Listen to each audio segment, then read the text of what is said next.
The girl looks at the empty fishing hook in disbelief. Her expression is a mix of slight annoyance and amusement. He didn't even drop the bait, she thinks to herself. No wonder he couldn't catch any fish. With steady hands, she begins to fix the line properly, showing a quiet confidence in her actions. Once everything is ready, she flicks her wrist and throws the fishing line into the air. The motion is elegant and precise, a clear contrast to her earlier critique. The line sails forward smoothly, catching the sunlight as it arcs toward the water. The float splashes into the water, sending ripples across the surface. Sunlight glimmers on the waves as the line settles into place. It's the perfect cast, clean, quiet, and full of anticipation. Within moments, a sudden tug on the line causes the float to bob. Her eyes light up as she pulls back sharply. Water sprays into the air as a shining fish emerges, wriggling on the hook. With a bright smile, she exclaimed loudly, "I caught the fish!" Her excitement fills the air. Her face glows with pure joy, her violet eyes sparkling like the sea beneath them. The sun above casts a warm, golden light on her features. The boy beside her watches silently, slightly amazed at how easily she succeeded where he failed. Standing side by side on the boat, the girl holds her fishing rod confidently, her yellow dress fluttering gently in the breeze. The boy leans forward, observing carefully, perhaps feeling a mix of curiosity and quiet frustration. The line stretches taut again as she casts it once more, determined to repeat her success. The water shimmers, reflecting the bright blue sky, and the fishing rod bends slightly under the tension. Suddenly, the float jerks violently and the line snaps with a sharp cut. The sudden movement startles her. She lets out a quick cry of surprise, "Ah!" as the force nearly pulls her forward. Losing her balance, she stumbles toward the edge of the boat. The boy reacts instantly, reaching out and grabbing her around the waist to pull her close to keep her from falling overboard. "Fall down" flashes as the tense moment unfolds. They collapse together on the deck, tangled in the fishing line, and laughter. The rod rests in her hand, the sun shining warmly above them. Even though the line was cut, their laughter echoes over the water, making the moment unforgettable. In a sudden twist of fate, she stumbles and falls into his arms. Their faces are just inches apart, the breaths mingling in the warm air. His steady arms wrap around her waist, catching her before she can hit the ground. For a moment, time slows, the soft rustle of her hair brushing against his shirt, the glints of sunlight reflecting on their faces. Their eyes meet in a quiet, charged silence. She can feel the warmth radiating from his body, his breath brushing against her ear. Her cheeks turn pink as her heart pounds faster. His gaze is intense, but calm, as if he's silently saying something that words cannot express. Her wide eyes are filled with surprise as she notices something slipping from her hand. The fishing rod, a luxury item worth more than she imagined, begins to drop. A small gasp escapes her lips, followed by his low voice reminding her, "This fishing rod was bought 2 years ago. At the time, it cost more than $1 million. The weight of that statement sinks in. Before panic can fully take over, his hand swiftly reaches out and grabs the rod firmly. "Hold tight," he instructs, his grip steady and strong. Her mind reels at his words. A fishing rod worth more than $1 million? She hadn't realized just how valuable this moment or the rod truly was. Standing behind her, his presence feels solid and warm. His voice is low and confident as he leans in close, saying, "Let's keep your fishing." His hands guide hers on the rod, his chest lightly brushing her back. The closeness sends a shiver down her spine, though the sea breeze remains calm.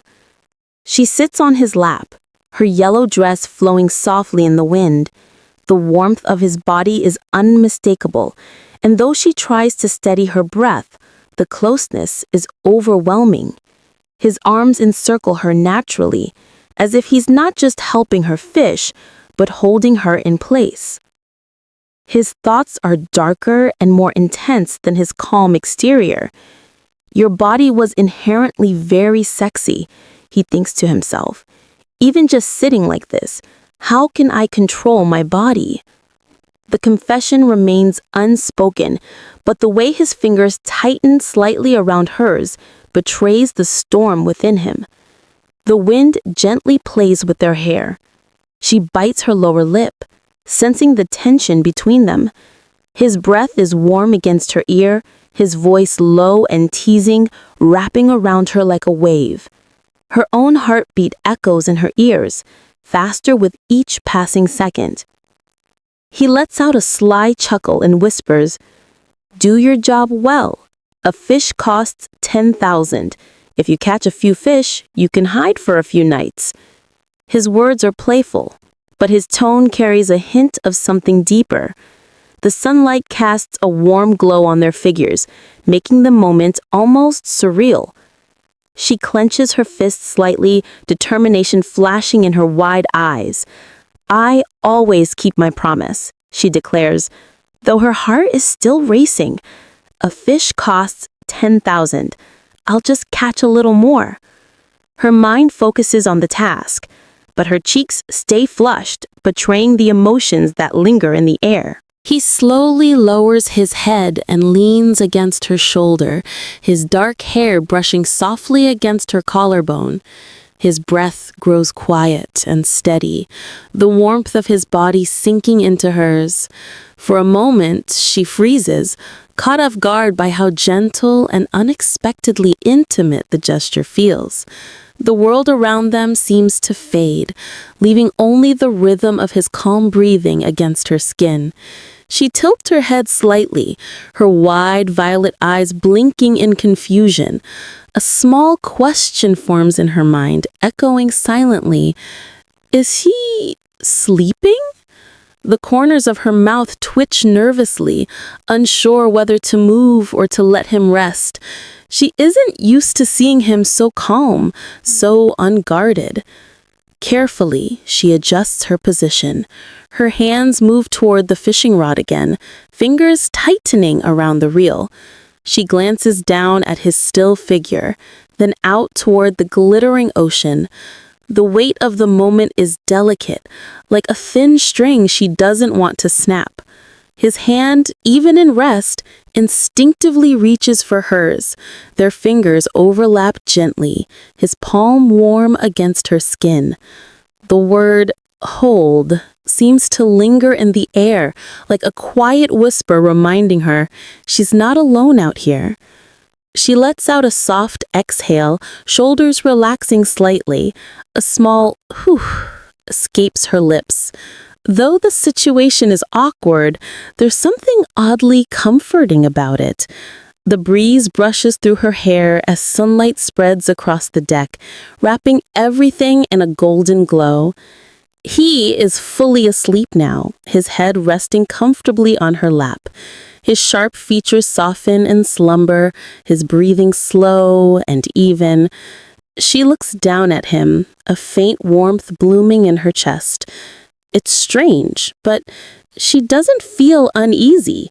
In fact, she feels safe. She clenches her fist lightly, determination flickering in her eyes. Take advantage of the time. Must try to catch a lot of fish, she thinks to herself. If she can make the most of this quiet moment, maybe everything will turn out all right. The wind fills the sail above, pushing the boat gently forward as she steels her resolve. The girl stands firmly on the deck, her delicate hands gripping the fishing rod with determination. The sunlight reflects off the calm blue sea behind her, making her soft pink hair shine like silk. The boy, however, is fast asleep, resting his head comfortably on her lap, as if nothing else in the world matters. She looks forward, focused, her bright violet eyes showing quiet resolve. Her thoughts echo into the still air, heavy with worry. Just when can I pay off 20 billion? The burden of debt presses against her chest even as the wind brushes gently across her face. The vast blue sea in front of her feels both endless and suffocating, reminding her of how far away her dreams still are. The fishing float bobs lightly on the glittering surface of the water, creating soft ripples that shimmer under the sunlight. Tiny reflections dance in circles, as if teasing her with the promise of a big catch. The world around her is quiet, except for the gentle lapping of the waves. The camera pans upward to a bright and cloudless sky where the sun hangs high and radiant. Warm golden light spills down, bathing the deck and the ocean in its glow. It feels like a perfect day, a contrast to the storm quietly brewing in her heart. The ocean stretches endlessly toward the horizon, a tranquil blend of turquoise and sapphire. The gentle waves seem to whisper secrets, calm and rhythmic, as if time itself has slowed down to breathe with the sea. The boy finally stirs, stretching his arms lazily as he sits up. He rubs his neck, still wearing a calm, confident expression. She sits beside him, now wearing a sun hat, her yellow dress fluttering slightly in the breeze. The distance between them feels quiet, but charged, like the still air before a tide turns. He opens his eyes slowly, a sharp glint hidden beneath the softness of his expression. His gaze shifts to her, and his lips curve slightly as he asks, "Why not wake me up?" His voice is smooth, half teasing and half serious, as if he already knows she wouldn't have dared to disturb him. She sits stiffly, her eyes cast downward, unsure of how to respond. He gently wraps an arm around her, pulling her a little closer. The sunlight brushes over them, outlining their figures against the calm sea. She can feel the warmth of his presence behind her, steady and unshakable, while her heart beats uneasily beneath her quiet exterior. Her delicate hand rests lightly on his leg, her voice soft and careful. "Because I didn't want to disturb your rest," she whispers. The sun casts a warm glow over them, making her yellow dress seem almost golden. Her words are simple, but the sincerity behind them lingers in the air, like the soft breeze brushing across the deck. He lowers his gaze, watching her small movement with quiet amusement, a faint smile curling at the corner of his lips. He lifts his head slightly, his eyes narrowing just a bit, as if trying to understand her better. Inside, a thought forms like a quiet spark. She's becoming more and more obedient, more willing to cooperate with me. The corners of his mouth curve upward. He doesn't say the words aloud, but the satisfied glint in his eyes says enough. Down below, she straightens her back and beams with subtle pride. "Sir, this is the number of fish I've caught, 7 in total," she announces, pointing toward the bucket beside her. Her arm stretches out hesitantly, toward the bucket filled with water. The sunlight reflects off the silvery fish inside, making the small catch glimmer. She looks up at him, her wide violet eyes reflecting both uncertainty and trust. He sits beside her casually, one arm draped around her shoulder, as if claiming the space between them. His faint smile holds a dangerous kind of ease, like someone used to being obeyed. Her lips part slightly, unsure what to say, the sunlight casting soft shadows on their faces. He tilts his head slightly, his gaze soft but firm. "Remember this yourself," he says, his voice calm but authoritative. "I won't forget the promise I made." She nods, lowering her gaze. "Yes," she replies obediently, her voice barely louder than the sound of the sea breeze. In that quiet moment, something unspoken passes between them, something that ties her a little closer to him. She looks up at him, her wide violet eyes reflecting both uncertainty and trust. He sits beside her casually, one arm draped around her shoulder, as if claiming the space between them. His faint smile holds a dangerous kind of ease, like someone used to being obeyed. Her lips part slightly, unsure what to say, the sunlight casting soft shadows on their faces. A man in a black suit approaches from the deck, his voice formal and respectful. "Sir, it's already past 5 p.m. You should return to the lobby for dinner," he announces. The blue sky behind him seems endless, the last rays of the sun painting the horizon in soft gold. The interruption feels almost like a gentle reminder of the outside world beyond their quiet moment. He turns his head slightly, acknowledging the words with a simple, "All right." The attendant bows respectfully, stepping forward to carry out the next task. Everything moves with the precision of a routine that's been rehearsed countless times. He remains calm, composed, his presence like the stillness before dusk settles in fully. The attendant bends down to lift the metal bucket filled with the fish she caught. The water sloshes softly inside as he straightens up. "Be careful with those fish," he warns calmly. "Each one costs more than 10 million. If you lose even one, you'll have to compensate for it." The words hang heavily in the air, making her stiffen slightly. She hadn't realized the weight of her little catch.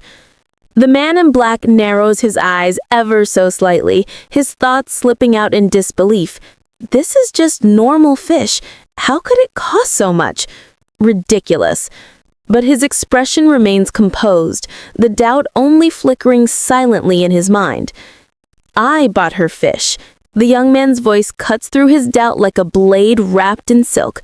"What? Are you questioning my decision?" His tone is smooth, but the warning beneath it is clear.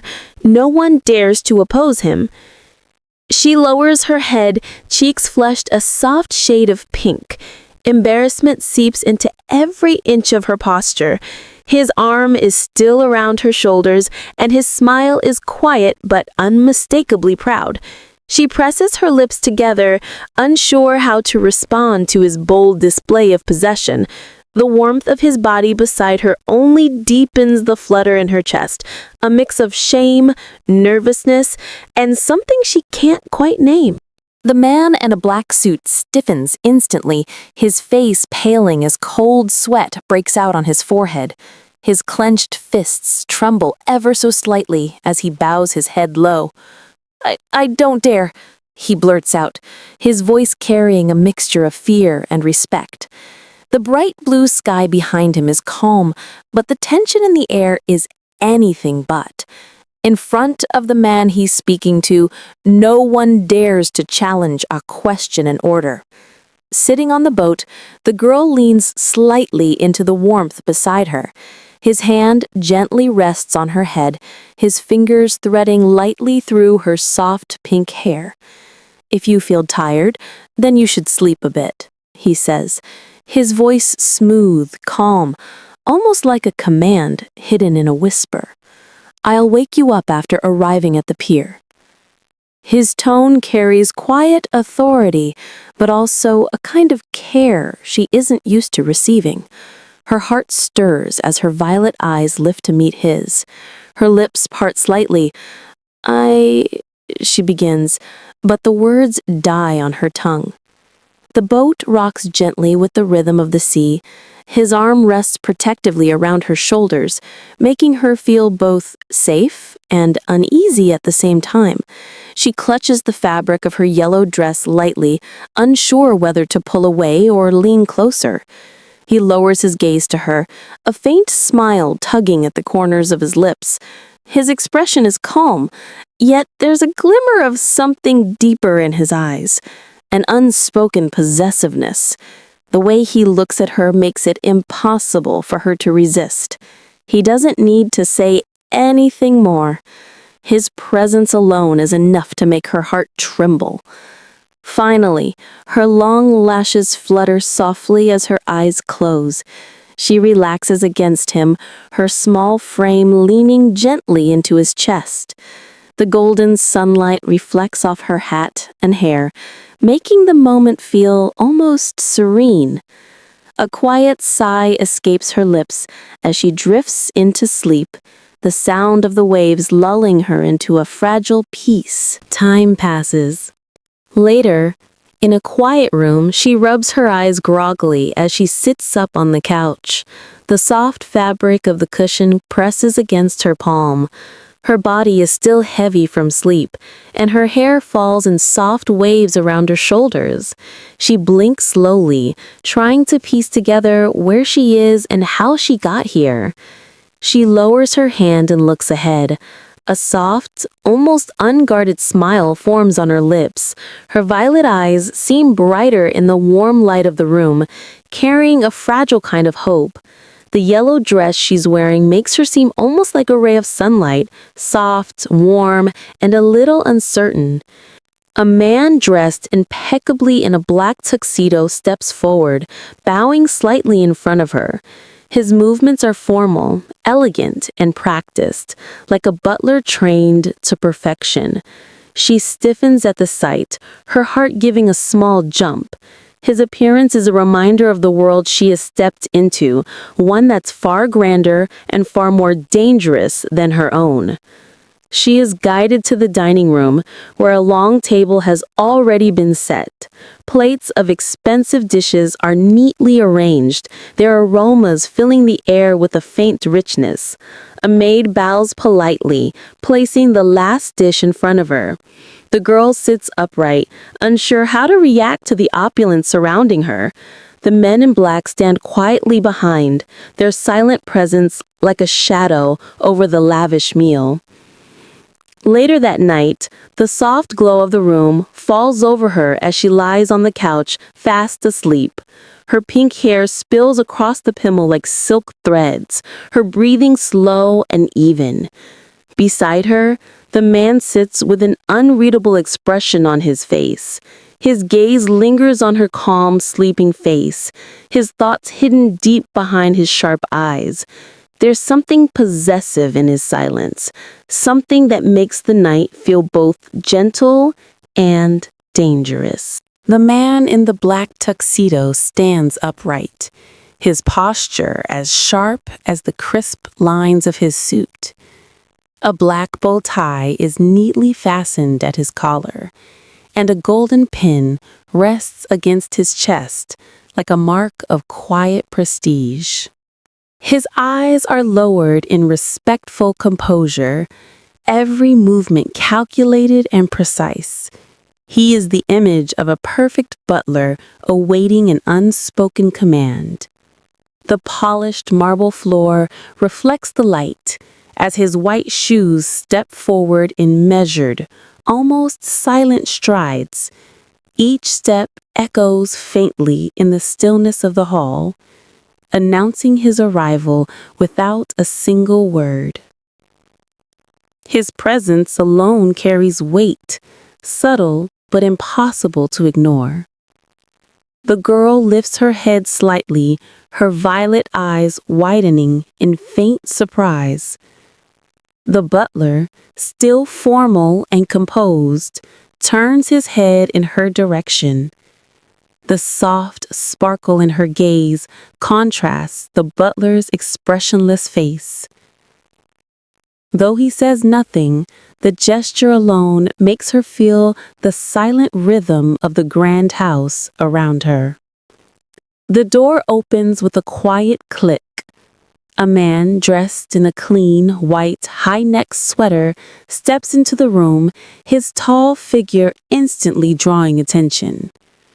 His expression is calm but distant, like someone used to being obeyed without question. Behind him, another man in a black suit follows, his presence quiet and deferential. On the long dining table, several dishes are carefully arranged, each radiating warmth and rich aroma. A whole steamed fish gleams under the light. Ribs are served with golden fries, and plates of braised meat and lobster tails glisten invitingly. It's a feast that speaks of both wealth and control, every detail precise. The girl, dressed in her soft yellow dress, takes a seat at the head of the table. She hesitates for a moment, her fingers reaching tentatively toward the plate. Across from her sits the man in white, composed and unreadable, while a butler stands behind like a silent shadow. The crystal glass of wine reflects the sunlight filtering through the window, painting the moment with quiet tension. His violet eyes narrow slightly as he observes her, his gaze unwavering. He doesn't need to speak. His silence alone demands her attention. The air between them grows heavier, carrying an invisible pressure that makes even the sounds of cutlery seem louder. Despite the intimidating stillness around them, she lifts her chopsticks and smiles faintly, trying to break the tension. The man across the table lets a small, confident smirk curl at the corner of his lips. Their gazes lock, hers unsure but warm, his sharp and certain. A silent exchange passes between them, one that says far more than words ever could. The butler stands nearby, a worried expression flickering briefly across his composed face. His inner thoughts swirl with unease. This isn't good. Up until now, the boss has never touched anything that others have touched. This piece of fish, it came from Miss Yinka's bowl. He observes the situation closely, his posture rigid, as if bracing for a reaction that could shift the entire atmosphere in an instant. The young man brings the piece of fish to his lips with an effortless grace. The chopsticks rest steadily between his fingers, reflecting his composed demeanor. As the fish touches his lips, the tension in the room heightens, every pair of eyes fixed on him, waiting to see his reaction. With a calm expression, he closes his eyes slightly and begins to chew. The soft sound of chewing seems louder than it should be in the quiet room, marking the breaking of an unspoken rule. His elegant posture remains unchanged, his movements smooth and deliberate, as if nothing out of the ordinary is happening. A small, almost imperceptible smile tugs at the corner of his lips as he nods faintly. Not bad, he says with quiet approval. The butler's eyes widen slightly in surprise, his polished exterior slipping just a bit. This simple action, eating food from someone else's bowl, is something the boss has never done before. The man in the black suit freezes, his expression sharp as a flash of realization crosses his face. A burst of light in the background mirrors his shock. Something significant has just occurred, something that breaks years of habit and careful boundaries. From the corner, a subordinate hesitantly calls out, "Boss!" The man in the pristine white turtleneck sits with a composed yet sharp gaze, his eyes narrowing slightly as the subordinate beside him stammers nervously. His voice cuts through the air, calm but undeniably firm. "I know it," he declares, leaving no room for argument. The sound of its legs gliding across the floor ringing clear. The subtle motion of his sleeve catching the light adds to the quiet authority of his movement. Stand up.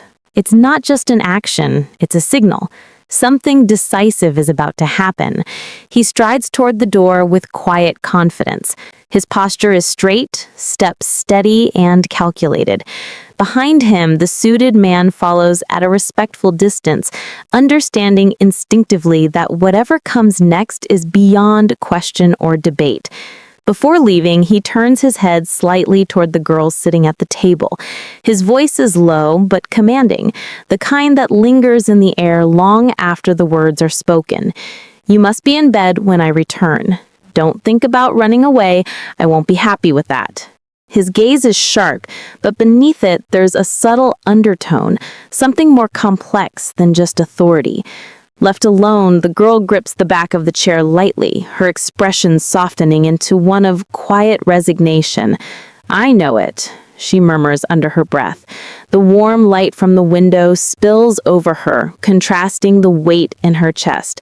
His command may have been simple, but it carries a meaning she understands all too well. The night sky stretches endlessly above, painted in a gradient of deep blue and purple. Wisps of cloud drift slowly, illuminated by the brilliant light of the full moon. The silence of the night seems to embrace everything below, casting a serene, almost magical glow. Lying lazily on the bed, a young woman with flowing pink hair rests her chin on her hand.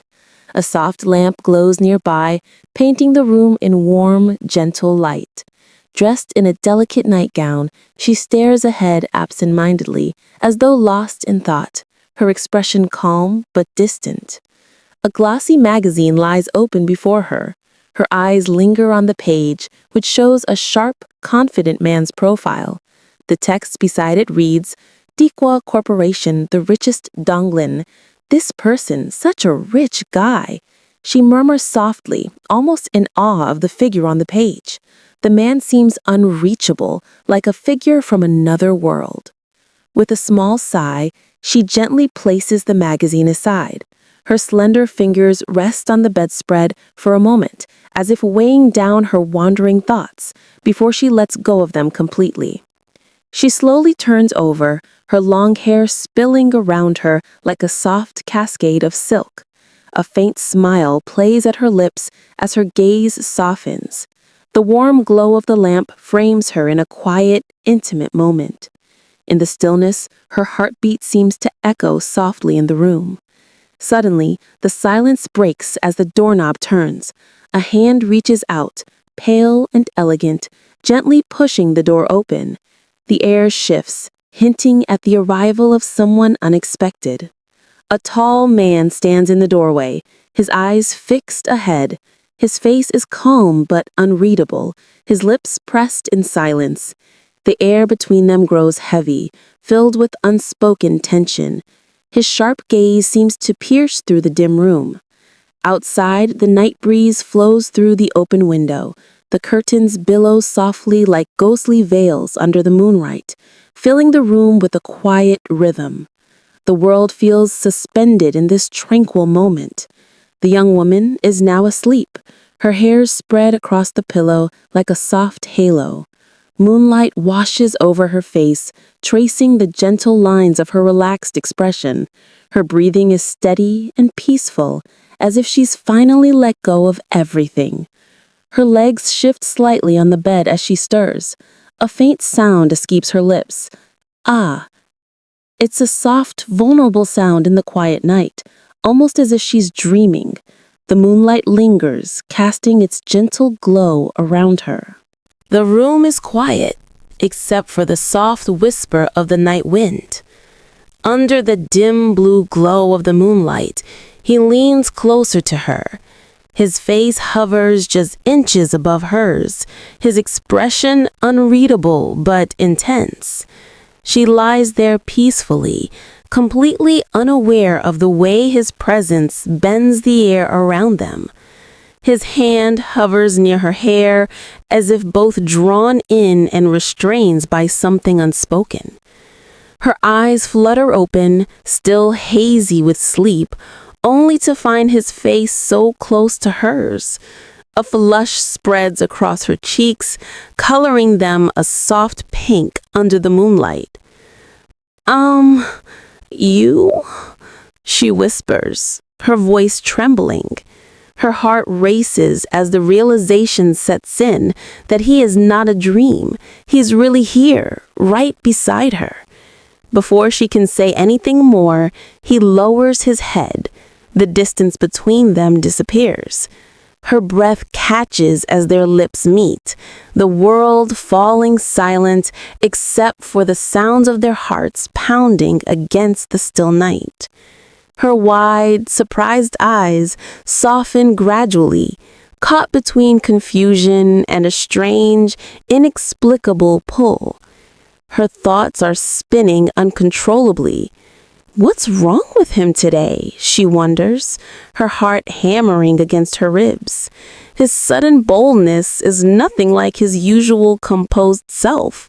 The warmth of his breath and the nearness of his body make her tremble, unsure whether to resist or yield. He presses closer, his breath uneven against her neck. The weight of the moment grows heavier, the night itself seeming to hold its breath. His breathing deepens, filled with heat and restlessness. Inside his mind, a storm brews. Unexpectedly, she makes me become desire like this. His eyes darken as emotions he can't fully control surge within him. Her sleeping face, serene and delicate, becomes an anchor and a temptation all at once. He pulls back slightly, the moonlight outlining the sharp lines of his face. I have to ask others to watch over her carefully. Otherwise, with her conservative personality, I am afraid that she can mess things up, then run away. The thought echoes in his mind, sharp and clear. He clenches his jaw slightly, realizing how unpredictable she can be. His gaze lingers on her, sleeping so innocently, unaware of the storm she stirs in him. He reaches out one more time, his fingers gently brushing against her hair.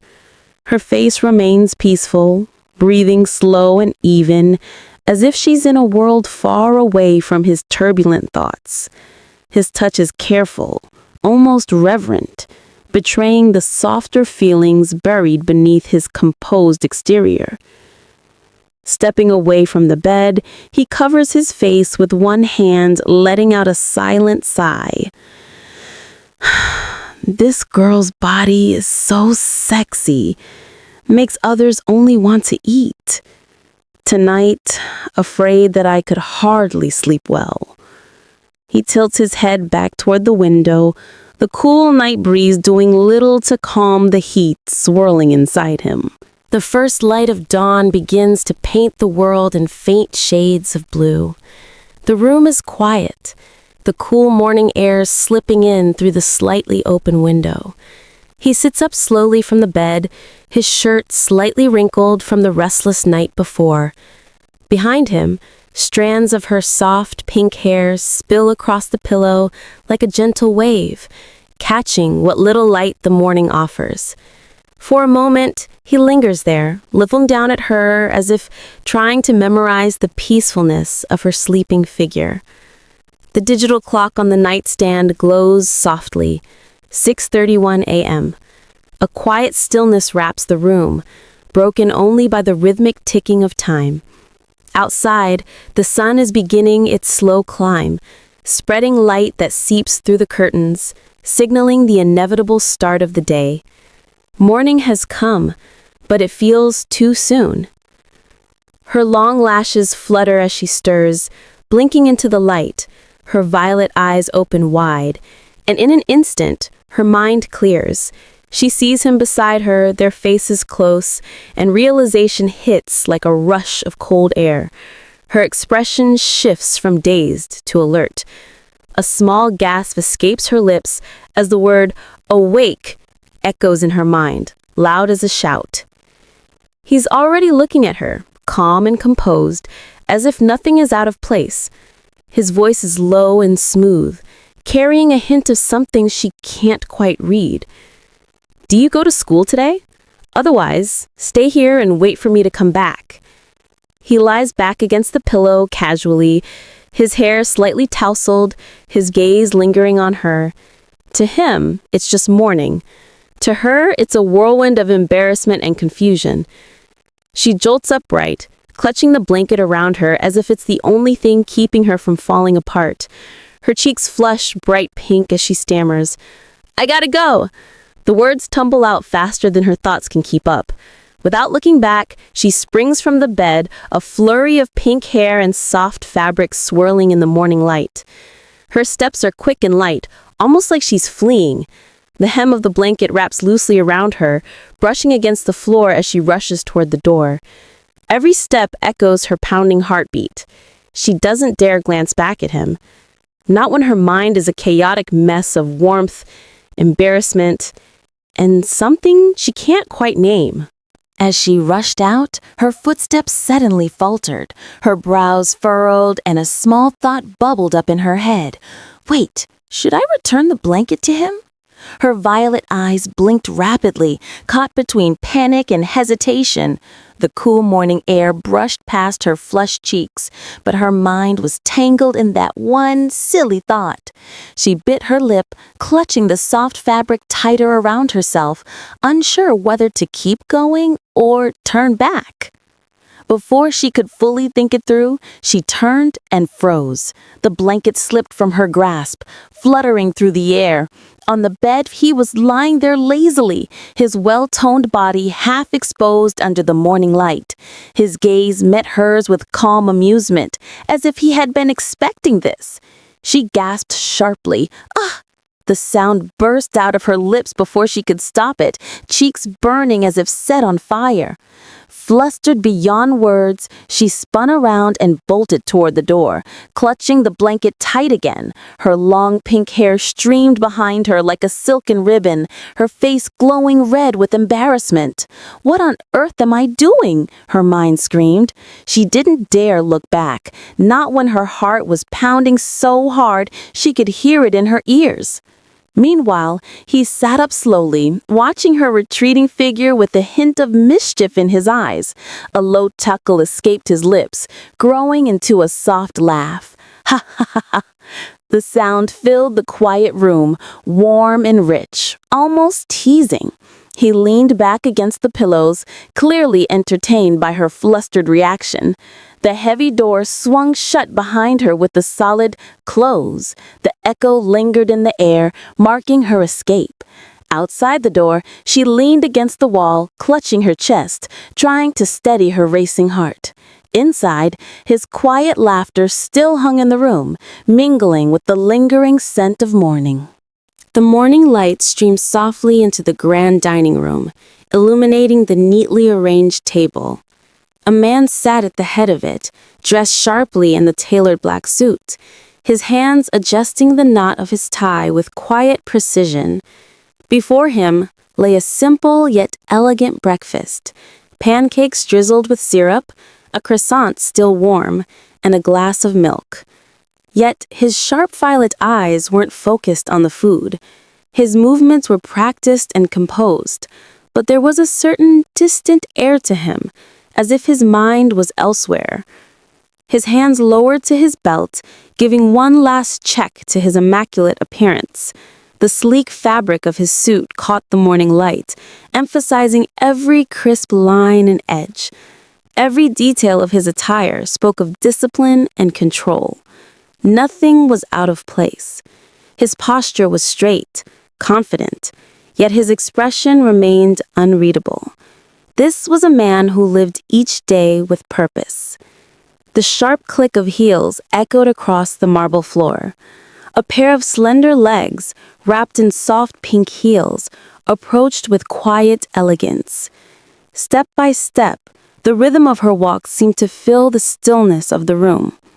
The contrast between her soft presence and the cold, polished floor was striking, a quiet warmth entering his perfectly ordered world. Sensing the movement behind him, he slowly turned his head. His eyes narrowed slightly, sharp and observant. Turning, the word might as well have been etched in the air around him. It wasn't just curiosity, it was instinct. His composed demeanor flickered for a brief second, replaced by a faint spark of something more personal.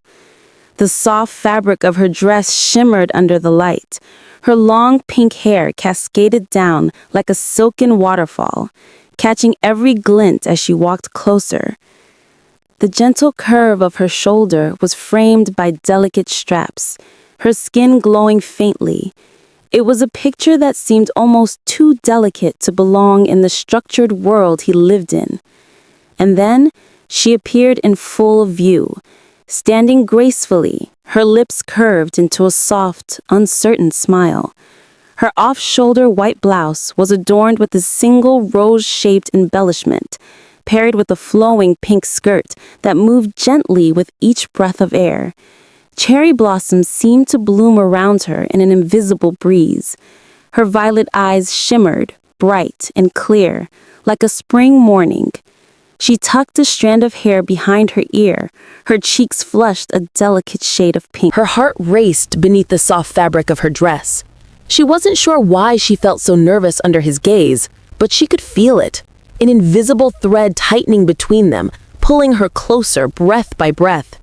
His brows lifted ever so slightly as he took in the sight before him. Where did Meng-Chi get this dress after all? The thought flashed across his mind like a spark. It wasn't just surprise. There was a trace of something deeper, something he wasn't ready to admit to himself. She looked different, unfamiliar yet impossibly captivating. Her hands moved with care and grace, lifting a porcelain bowl from the tray. The steam rising from it curled gently in the air, carrying with it the faint, comforting warmth of freshly made breakfast. Her sleeves fluttered slightly as she moved, the quiet gesture radiating a soft, gentle energy.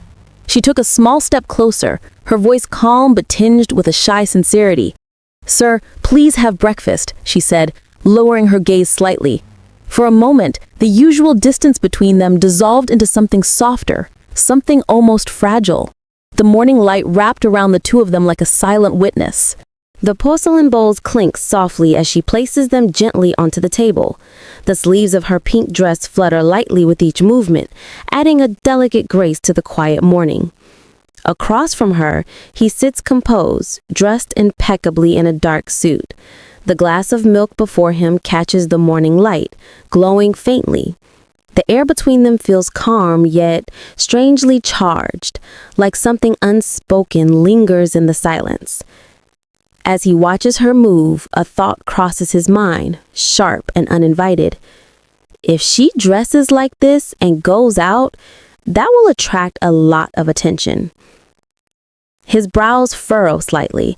The idea of other eyes noticing her, admiring her, doesn't sit well with him.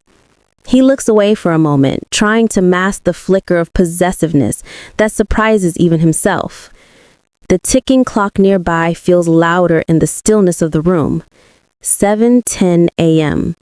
Time is slipping by quietly, like sand between fingers, but neither of them seems to be in a rush.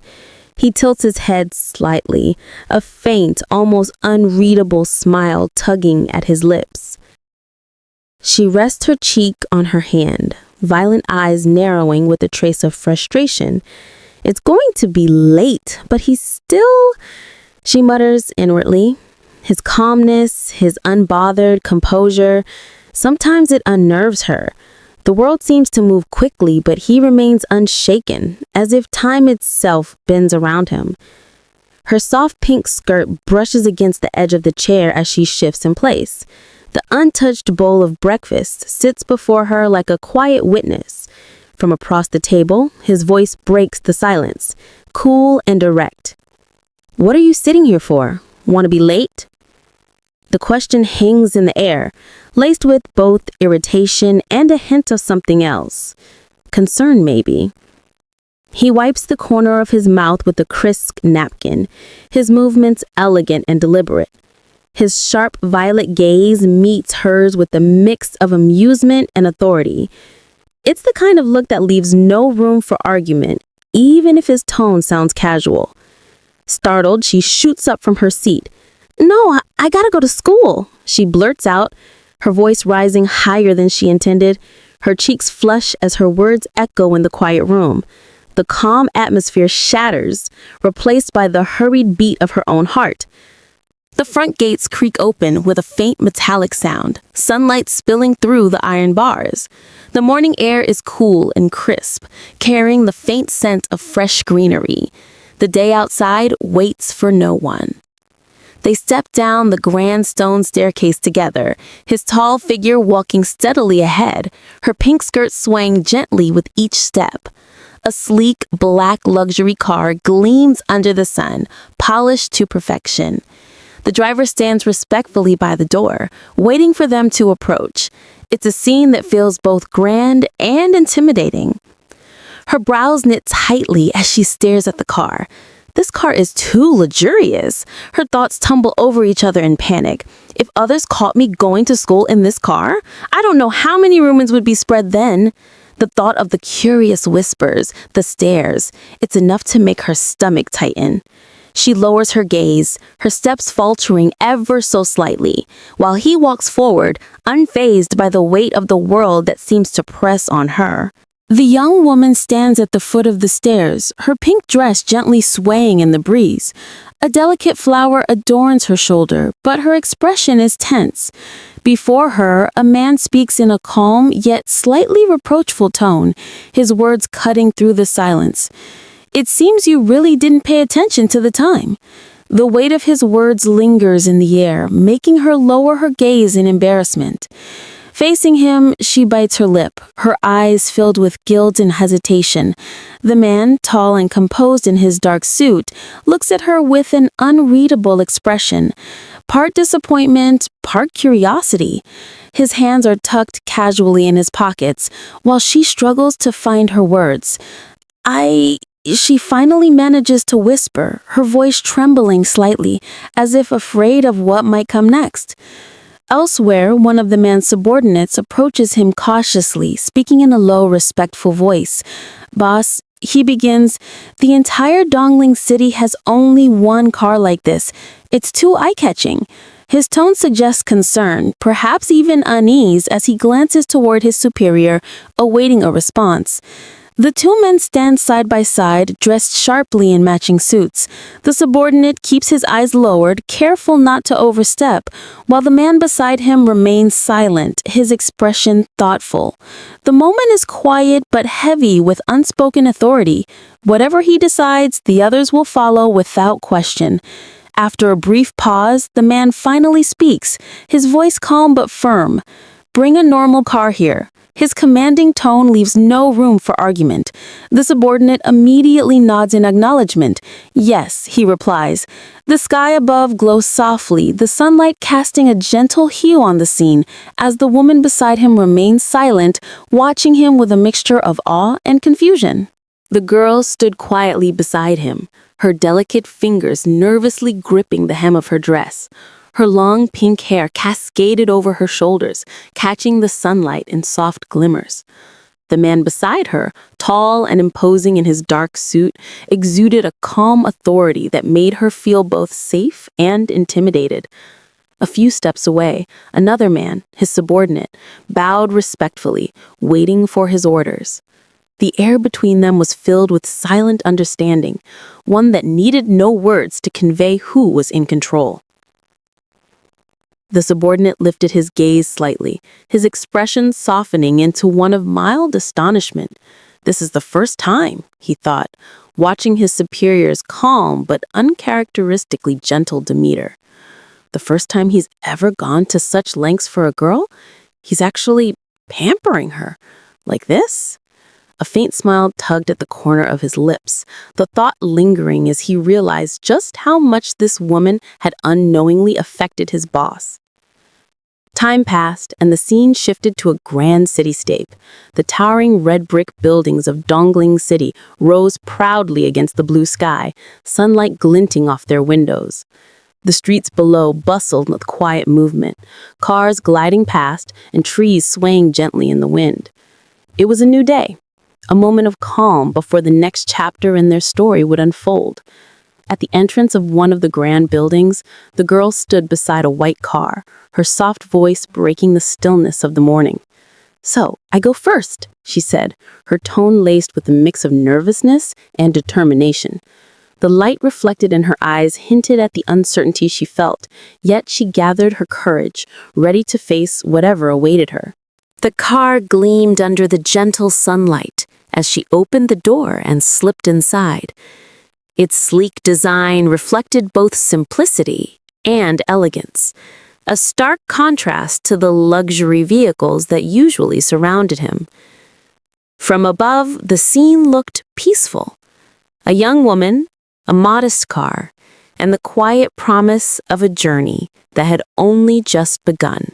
The morning sunlight gently bathed the school's back gate in gold as the girl stepped out of the car.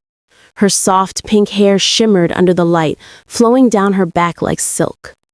Bai Mingye woke up early and took me to school, she thought in quiet disbelief. Her eyes flickered with surprise as she glanced toward the gate. Fortunately, this is the school's tailgate. She hadn't expected such a gesture from him, someone usually so distant and cold. As she walked forward, the soft fabric of her pastel dress swayed gracefully with each step.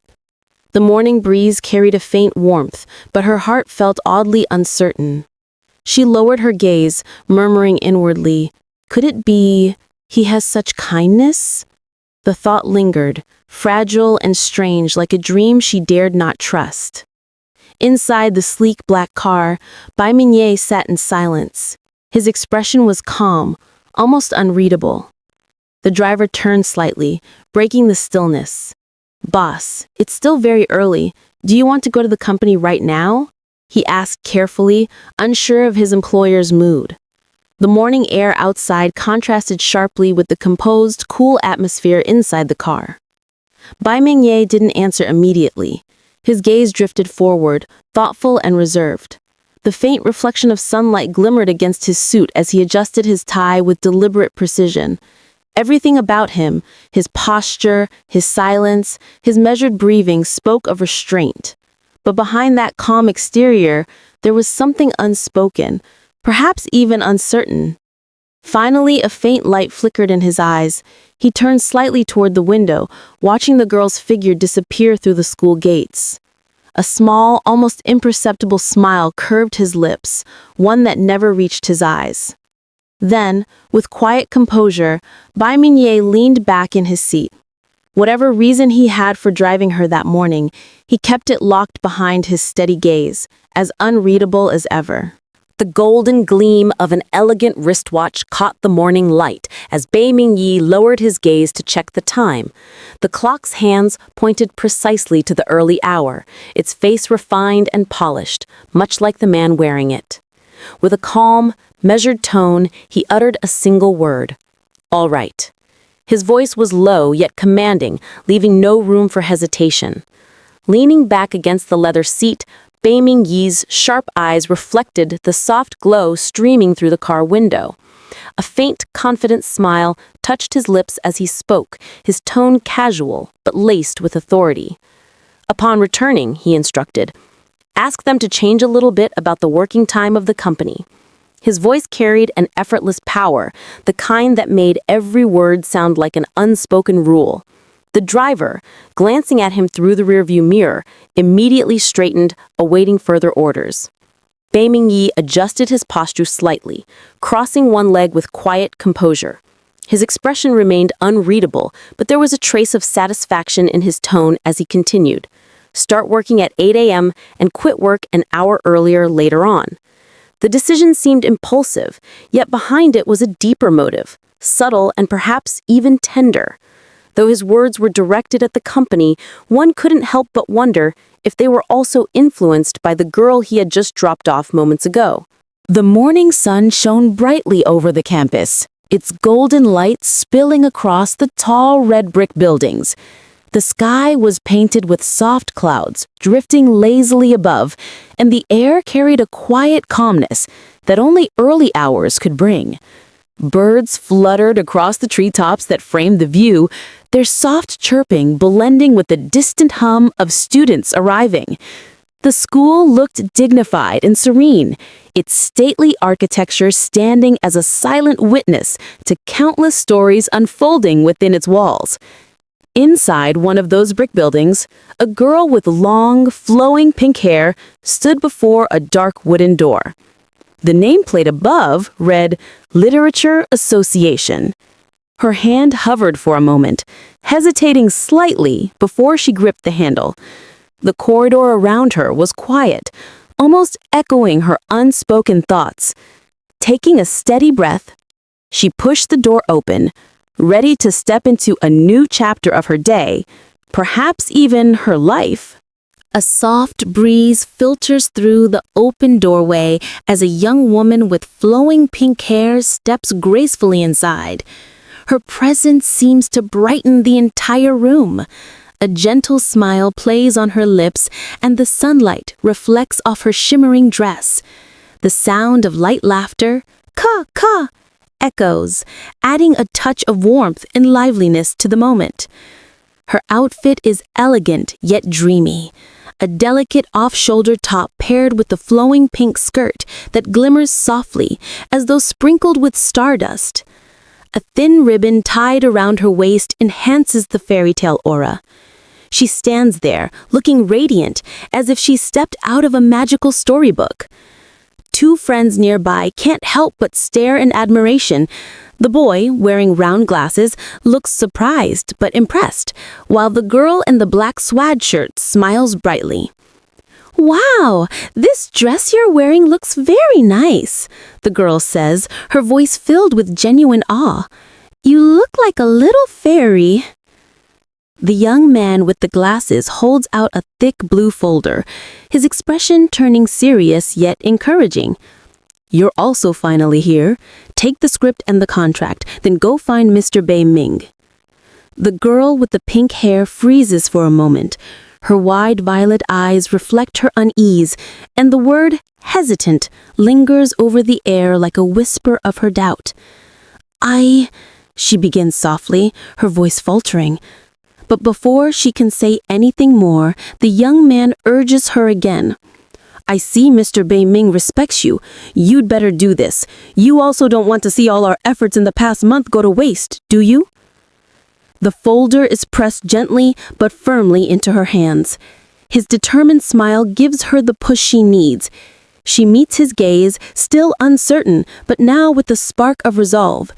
She takes a deep breath and nods. Her hands clutch the folder tightly. "Sure," she finally says, determination replacing hesitation. The soft sparkle of her dress catches the light again, as if reflecting the quiet courage that has bloomed within her. The girl with the swag shirt leans over the wooden table, her fingers brushing against a stack of papers. As her eyes land on one particular document, her expression shifts from casual to startled. "Oh my," she whispers, a sense of realization dawning on her face. Something important has been overlooked. She swiftly picks up the papers, her ponytail swinging behind her as she turns around. A mix of urgency and panic flashes across her bright blue eyes. "We forgot to give the contract to Kaka!" she exclaims. The air in the room tightens instantly. They've made a big mistake. A loud, shocked voice echoes in response. "What?" The realization hits like a jolt of electricity, breaking the calm morning rhythm. Meanwhile, the camera shifts to the outside world. A vast sky stretches above the city, dotted with fluffy white clouds and streaks of sunlight.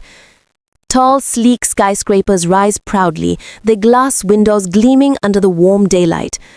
It's a clear, peaceful day, a sharp contrast to the sudden rush of panic happening elsewhere.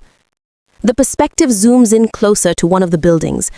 It towers high above, modern and imposing, like a silent guardian of the bustling city below. The lush greenery at the base of the skyscrapers softens the hard steel and glass. Birds chirp faintly in the background. In this calm setting, an elevated door opens with a ting sound, signaling the arrival at the first floor. A pair of polished black shoes steps out of the elevator. A man, dressed in a sharp black suit, speaks in a calm, respectful tone. "Miss Yinka, the president asked me to come down to pick you up." The man stands tall and composed, his posture exuding professionalism.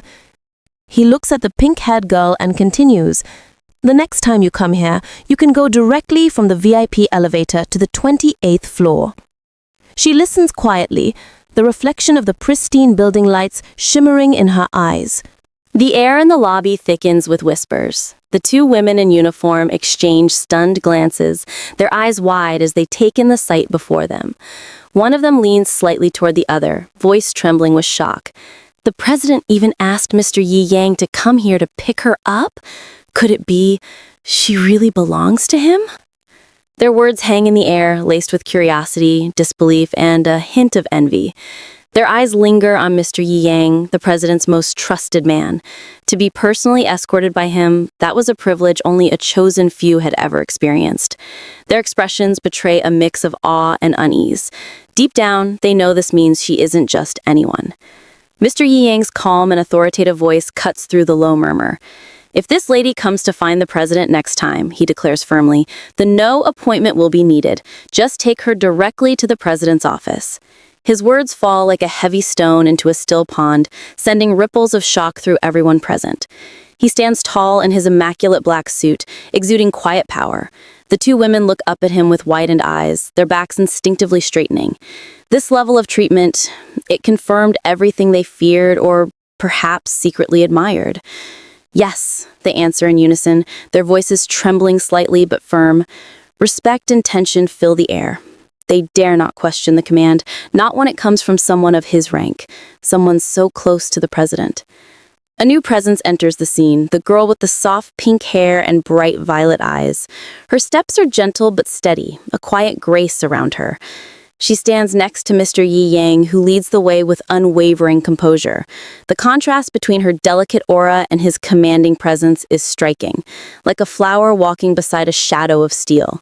Her dress flows lightly with each step as they head toward the elevator. Though she keeps her expression calm, her heart beats a little faster. Everyone's eyes are on her, watching, judging, wondering. She can feel the weight of their gazes, but she doesn't falter. The elevator lights flicker softly as the number climbs, 8F. The ride upwards feels both swift and heavy. This isn't just a trip to another floor, it's a journey deeper into a world she's only beginning to understand. The elevator chimed softly with a ting as the digital display flickered to life, showing 28F in bright white lights.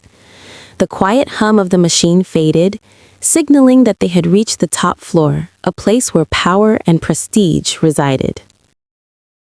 As the elevator doors slid open, a man in a sharp black suit stepped out confidently, his every movement precise and steady. Behind him followed a young woman in a soft, pink dress, her long hair cascading down like a waterfall of rose gold.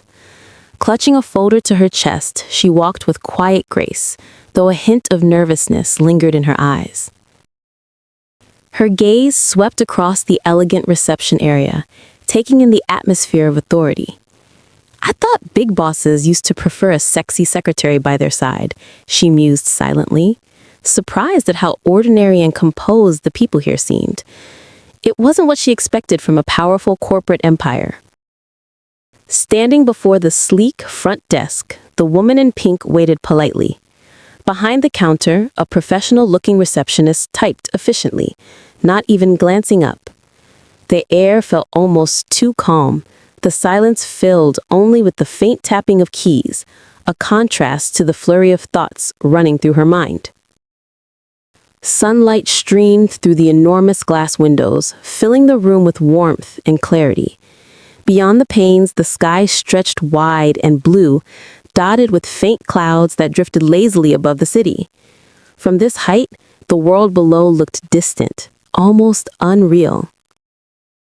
Inside the spacious office, everything spoke of sophistication. A large desk faced the panoramic windows, flanked by two leather chairs. A dark sofa and a coffee table completed the setting, perfectly arranged for business discussions that could shape fortunes.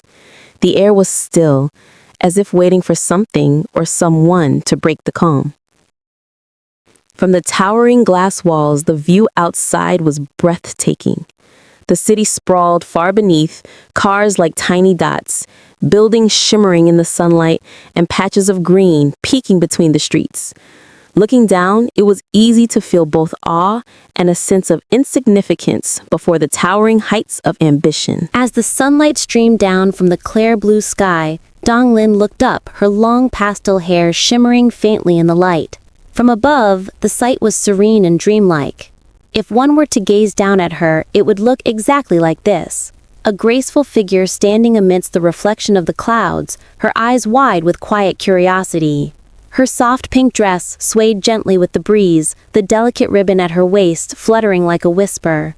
The world around her seemed to blur into light, her presence glowing softly under the sun's gentle gaze. She reached out her hand, perhaps toward the sky, or perhaps toward someone unseen, as if caught in a moment between wonder and hesitation. Then suddenly, a warm touch broke through her thoughts. A hand, firm yet careful, reached around her waist, stopping her from losing her balance. Startled, she let out a small gasp. "Ah!" she exclaimed, her voice caught halfway between surprise and confusion. Turning around, her eyes met his. Donglin found herself looking up into the familiar face of the man standing behind her, calm, confident, and impossibly composed in his dark suit. He looked at her with a faint, knowing smile, his eyes softening as though he'd seen something precious. This girl, he thought to himself, she never ceases to surprise people. Somehow she grows even more beautiful every time we meet. Without realizing it, she found herself wrapped gently in his arms, the warmth of his embrace steadying her trembling hands. The world around them fell silent, only the glimmer of sunlight remained, painting their reflection in the glass as if sealing that fleeting moment in time. In a brightly lit room, a young girl with long, flowing pink hair and sparkling violet eyes is being held gently, possibly by someone in a suit. Her expression is a mix of surprise and determination, as if she has just been interrupted or found herself in an unexpected situation. Dressed in a soft, elegant white dress adorned with a delicate rose, she looks up with parted lips, as though she's about to say something important or demand an explanation. The light reflects off her eyes, making them glisten with intensity and emotion. Her posture suggests urgency, and her gaze is fixed directly ahead, locking eyes with someone of significance.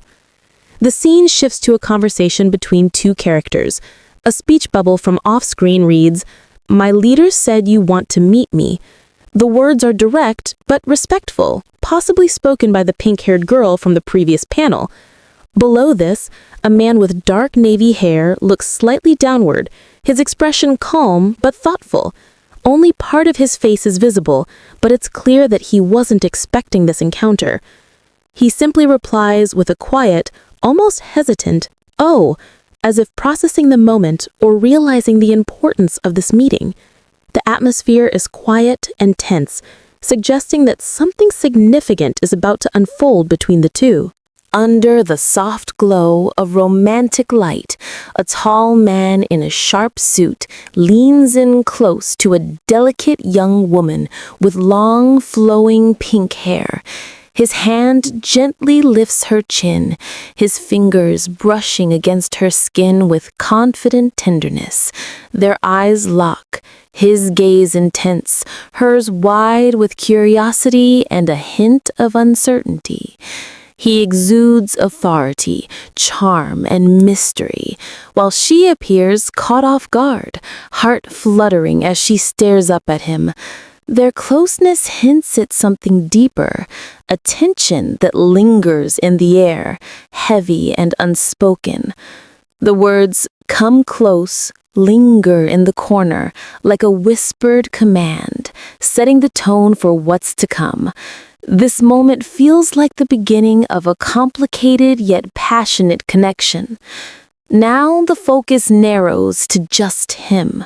The man's face fills the frame. His dark hair falls slightly over sharp brows, and his piercing purple eyes glint with amusement and power. There's a smirk playing at his lips, revealing confidence, maybe even arrogance. He knows what effect he has on others. His tailored suit and striped tie add to his image of control and sophistication. But there's more beneath that charming exterior, something calculating in the way he looks down, as though he's one step ahead in a game only he fully understands. The camera pans to his torso, highlighting his tie and part of his suit. What really stands out is the speech bubble, bursting with intention. If you have proactively go to this room, then I will definitely enjoy it happily. The grammar is a little off, suggesting a translated line, but the meaning is clear. His words are bold, suggestive, and leave little to the imagination. He's teasing, perhaps testing boundaries, hinting at what he desires, all while putting the ball in her court. It's not just flirtation, it's a challenge, wrapped in polite phrasing, but brimming with undertones. The setting has now shifted from innocent closeness to a more complicated tension, where decisions could change everything. As she looked up with wide, glimmering violet eyes, her thoughts began to race. His sudden approach, the intensity in his gaze, everything felt overwhelmingly unexpected. Her heart skipped a beat as a blush crept across her cheeks. Could it be? She wondered. He wants to do something here? The uncertainty made her nervous, yet a small part of her was curious. What exactly did he have in mind? He stood there with a confident smile playing on his lips, exuding charm and authority. The sunlight streaming through the window highlighted his sharp features and the glint of amusement in his eyes. His expression was calm but unreadable, almost as if he knew exactly what she was thinking and was enjoying her flustered reaction. There was something about him that made it impossible to look away.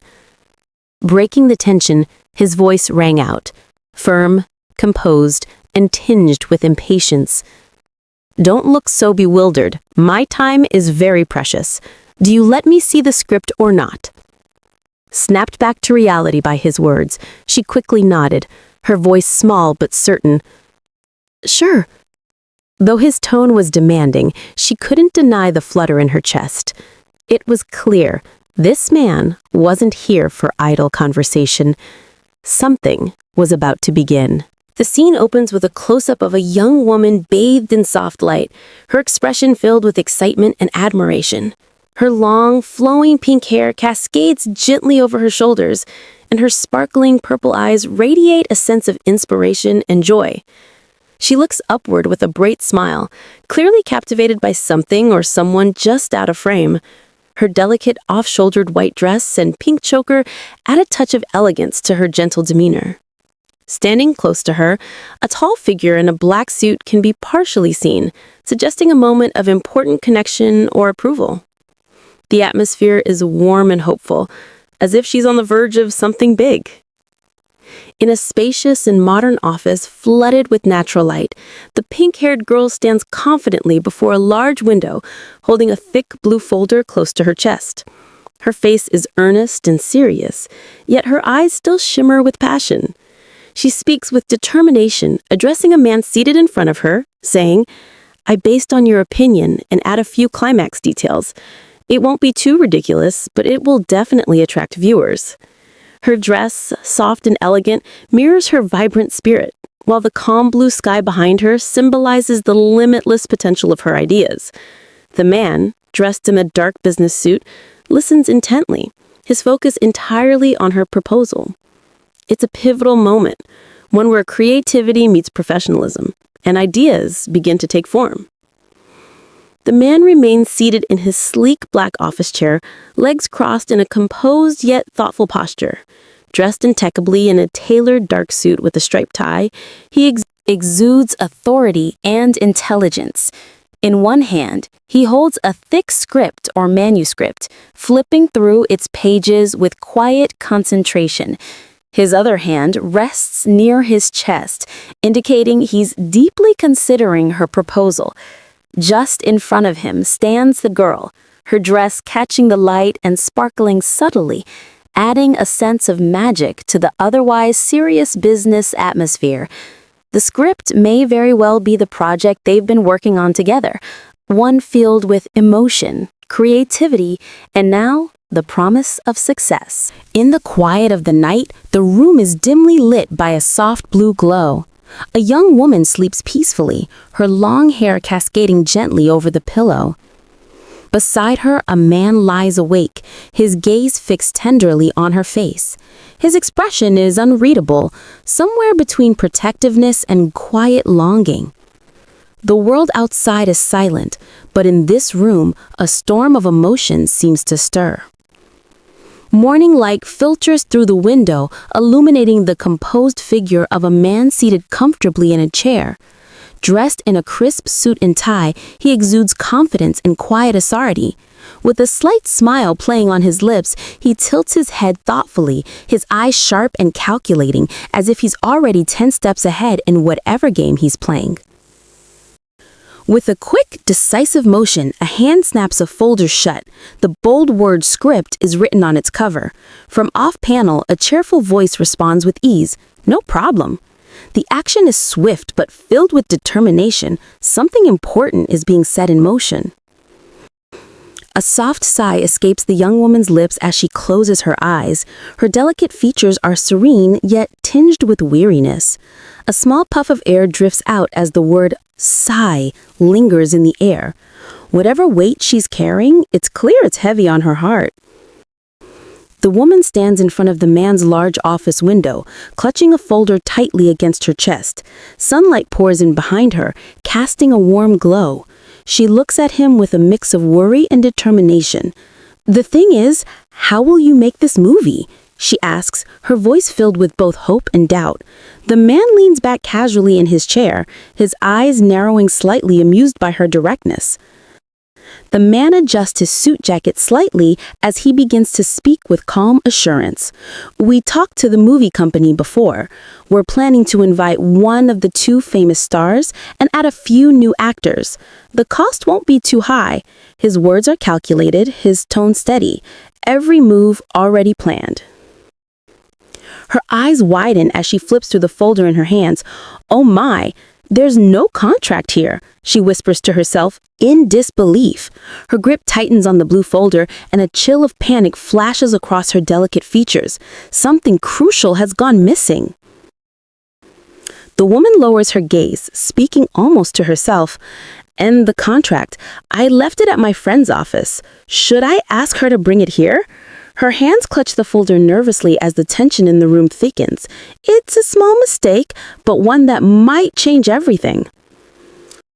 Suddenly, a hand reaches out and grabs her wrist firmly. Hold! The word practically echoes through the air as time seems to freeze in that moment. The force of the gesture is undeniable, leaving her startled, caught between resistance and uncertainty. The man's voice cuts through the tension with quiet authority. You can make another contract right now. His gaze is firm, unwavering, as if leaving no room for hesitation. The girl, startled by his decisive tone, clutches the folder against her chest. Her wide pink eyes meet his intense stare, and for a moment, the air between them grows charged, too close, too sudden. She finds herself sitting on his lap, the unexpected closeness making her heart pound faster. The blue folder remains tightly held against her chest, like a shield against the whirlwind of emotions rising within her. His presence looms steady behind her, calm and composed, while she struggles to keep her thoughts from scattering.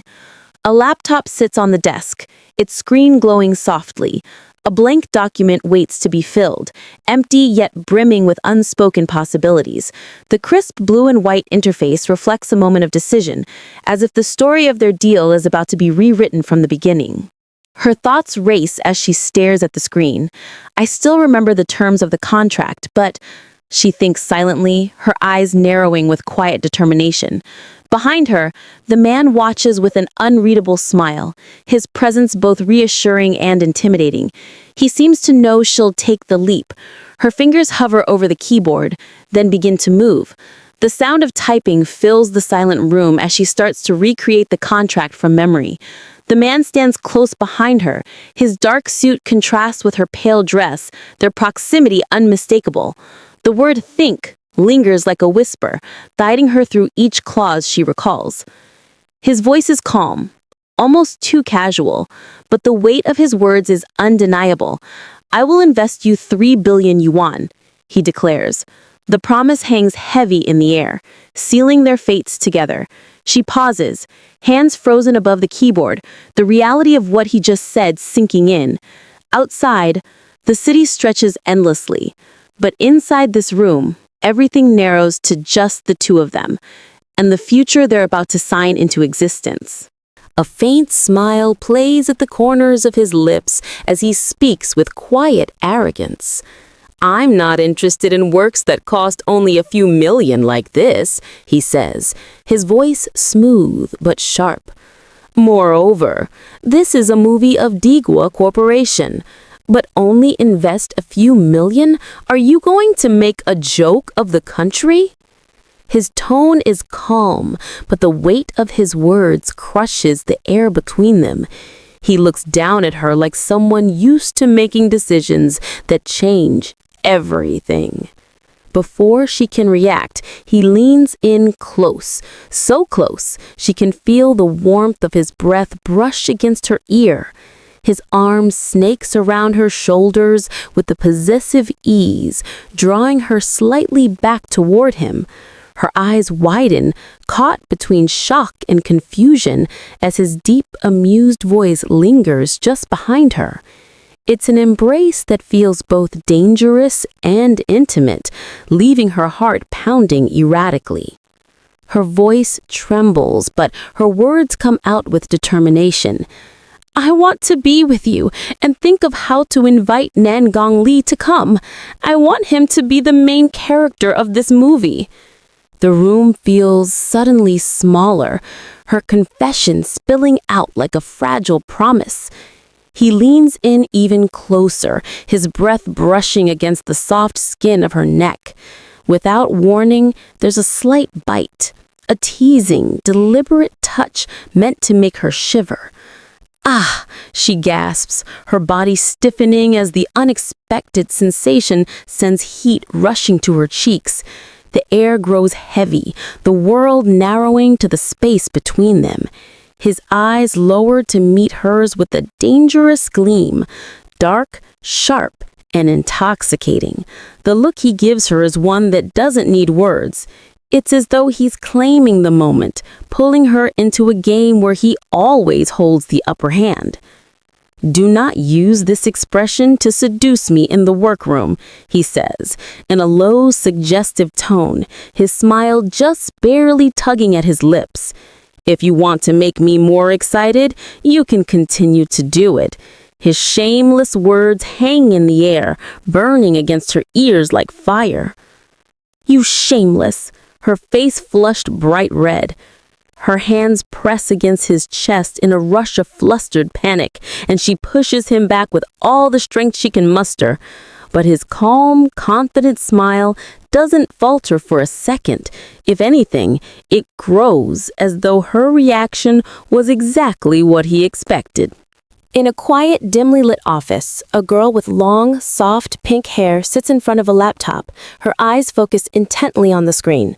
The glow of the monitor illuminates her delicate features as she types with quiet determination. Her surroundings are organized. Notebooks, pens, and a desktop computer sit neatly beside her. Thoughts race through her mind as she contemplates a significant matter. Nangong Lee's remuneration is probably not a small amount of money in this world. She knows that hiring someone of his caliber would come at a steep price, and yet the idea seems to linger in her thoughts, not entirely out of reach. Her fingers pause slightly on the keyboard as she does some mental math, the weight of financial decisions pressing down on her. There are about $3 billion in investment, so inviting him is not impossible. The figure echoes in her mind. $3 billion. With such a massive investment backing the project, even someone as high profile and elusive as Nangong Lee could be brought on board. The realization sparks a glimmer of hope. Maybe this ambitious project is more realistic than it first seemed. Turning slightly, the girl lifts her gaze and speaks to the man standing beside her, someone clearly involved in the production as well.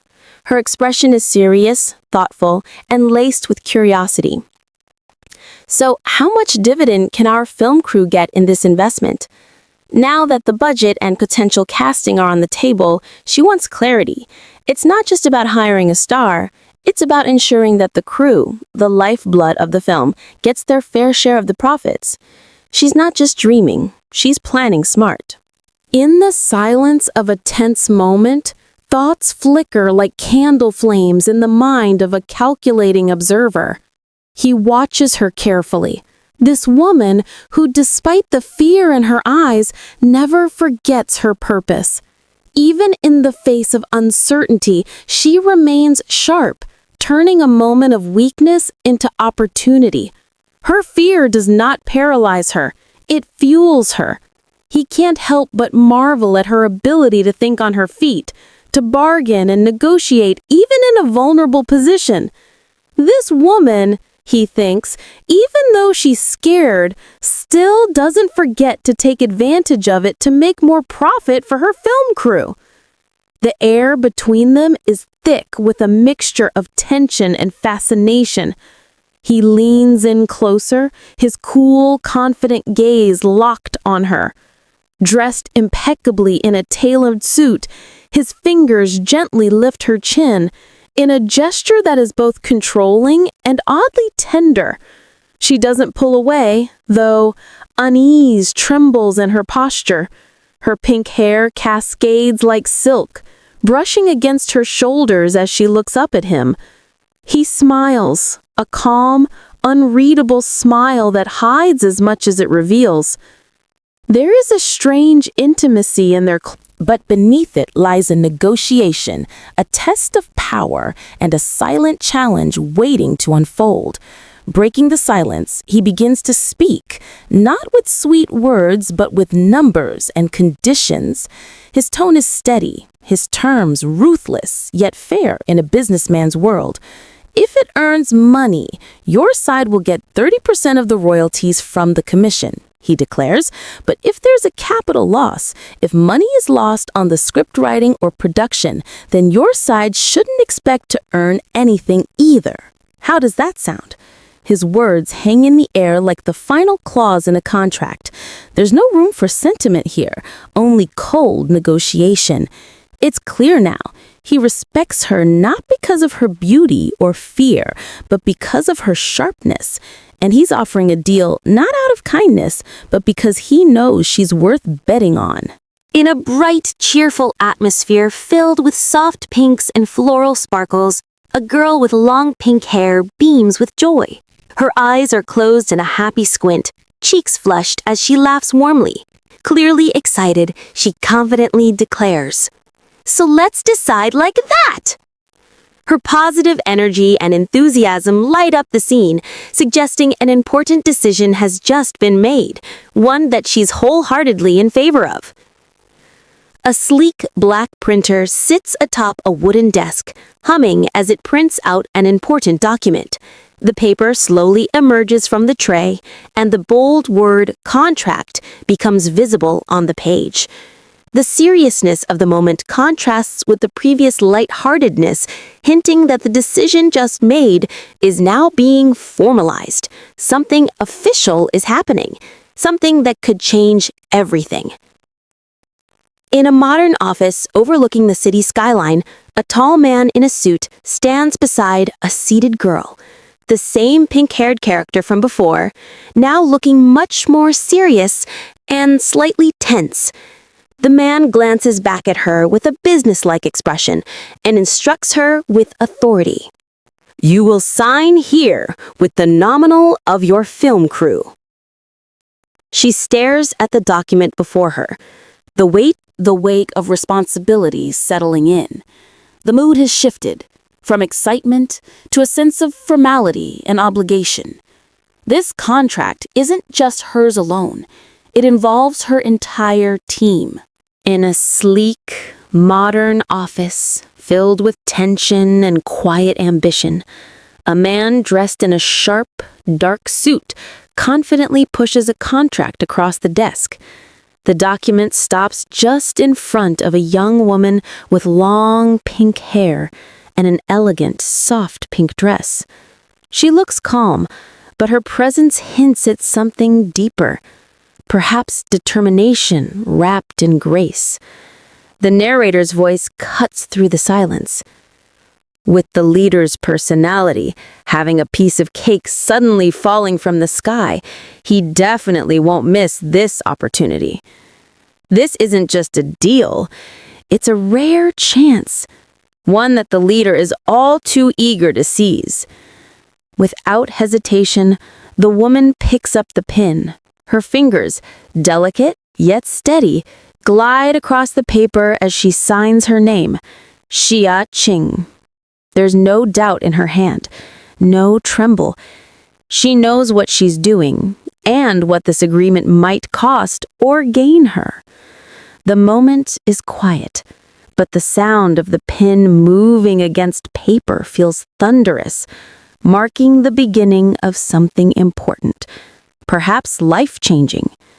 The man, now composed and satisfied, reaches out to pick up a sleek, black business card from its holder. The golden text glimmers under the light, symbolizing status, power, and deep connections. He holds it between his fingers like a seal of fate, ready to be passed to someone who has just entered his world. This card isn't just a formality. It's an invitation into the inner circle, a sign that the deal is sealed, and there's no turning back. The man, dressed sharply in his suit, leans slightly forward with a calm but authoritative expression. His tone is confident as he speaks to the girl across from him. Later, if you need more money to invest, he says, just bring your ID card to the financial department to get money. His words carry a sense of power, as if unlocking a door of opportunities for her. He reaches out his hand, holding out a black card decorated with golden letters. The girl with soft pink hair looks up at him from where she sits. The scene captures the moment just before she accepts the card, a gesture that seems to mark the beginning of something significant. Behind them, books are stacked neatly, suggesting a business-like setting. Her eyes sparkle with a mixture of excitement and gratitude. She beams brightly, her violet eyes wide and glowing with hope. "Thanks, sir," she says, clutching the card carefully as if it's something precious. Her entire face radiates enthusiasm, unaware of what awaits her ahead. The girl lowers her head slightly, her expression becoming more serious as she listens to him again. "So, ask for permission, go first," he instructs her in a strict tone. She seems to take a deep breath, preparing herself. The formal atmosphere of the room weighs on her shoulders. She pushes herself up from the chair. Her movements are hesitant but determined.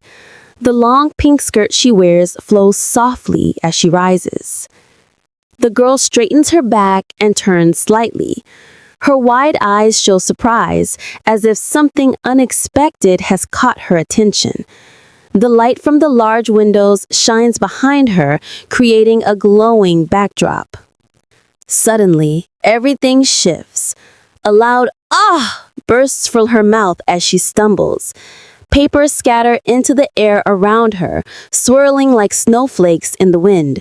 Her pink hair whips around, emphasizing the suddenness of the fall. She falls backwards, arms flailing, yet there's almost a comical innocence in her expression. Her eyes squeeze shut, her mouth open in a startled cry. It's a moment frozen between panic and clumsiness, a complete contrast to the serious atmosphere from just moments before. Her delicate legs cross as she takes a careful step, the soft pink fabric of her dress swirling lightly with her movement. It's a graceful motion, but beneath it, there is an unsteady rhythm, as though she's about to lose her balance. The polished wooden floor reflects a faint glimmer, emphasizing the fragile tension of the moment. The man leans closer, his sharp suit framing his tall figure. His voice is low, almost teasing as he looks down at her with a half smile. "Want to go? I still have not finished eating," he says, his tone both casual and unsettling. His piercing eyes seem to trap her in place. Before she can react, he reaches out, pulling her closer. Get back some profit amount from investment money. That's not too much," he whispers with a dangerous edge. The sudden proximity makes her cheeks flush a deep shade of red as their lips meet unexpectedly. Her hair flares out around them, capturing the shock of the moment. The world seems to narrow around them. His arm is firm around her, holding her steady, while her hands freeze mid-air. Her body stiffens as his lips press against hers. She didn't expect this, didn't ask for it. Her eyes widen before squeezing shut, overwhelmed by the intensity. Later, the girl stands with the document pressed tightly against her chest. Her face is still flushed, a mix of embarrassment, confusion, and something she can't quite name. Her violet eyes flicker downward, avoiding everything around her. The moment lingers in her mind against her will. She grips the folder harder, her heart pounding. A voice echoes in her head, her own voice. "What am I thinking like this?" She shakes her head slightly, trying to push away the memory, but the warmth on her lips lingers like an unwanted ghost. Finally, she rushes toward the elevator. Her long pink hair flows behind her like a ribbon in the wind. The glowing number above the door reads 26F. She presses the button without hesitation, desperate to leave the suffocating room behind. The polished metal doors reflect her faint, flustered figure. As the elevator door opens with a soft ting, she steps out gracefully, the hem of her pink dress catching the light with a gentle shimmer. Her heart pounds, but she forces herself to keep walking. There's no time to hesitate now. Determined, she grips the blue folder tightly in her hands and quickens her pace. "Move fast," she tells herself, her violet eyes focused ahead. The air seems to rush past her as the background blurs, capturing her urgency and determination. But then, disaster strikes. A misstep, a sudden imbalance, and the folder slips from her hands. A startled cry escapes her lips. "Ah!" The world slows down as the papers begin to flutter. The crisp white sheets burst into the air like scattered petals, swirling chaotically around her. It feels as if every important page is mocking her panic, falling farther and farther from her grasp. She drops to the ground, clutching the nearly empty folder to her chest, eyes wide with panic. "My contract!" she cries out, her voice trembling. The very documents she needed most are now scattered everywhere. The floor is littered with papers, pages of hard work, deals and promises, now scattered like a storm's aftermath. She frantically reaches for them, knees brushing the cold ground, desperate to collect every single one. Then, a hand appears among the flying papers. It's not hers. The elegant wristwatch gleams under the light as slender fingers gently pick up one of the sheets. A silent presence enters the scene. Someone unexpected, someone who has just witnessed her moment of chaos. He lifted the sheet of paper, golden-framed glasses catching the light as his sharp gaze scanned the words. A faint crease formed between his brows. "Investor filming Deagwool Corporation with an unknown screenwriter team?" he muttered, his voice laced with skepticism. The pristine white of his tailored suit contrasted the dark seriousness in his tone. It was clear he was someone who rarely missed details. Before him stood a girl with long, flowing pink hair.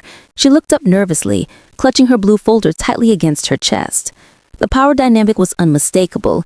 He towered above her in both presence and status. His polished shoes, his formal posture, everything about him radiated authority.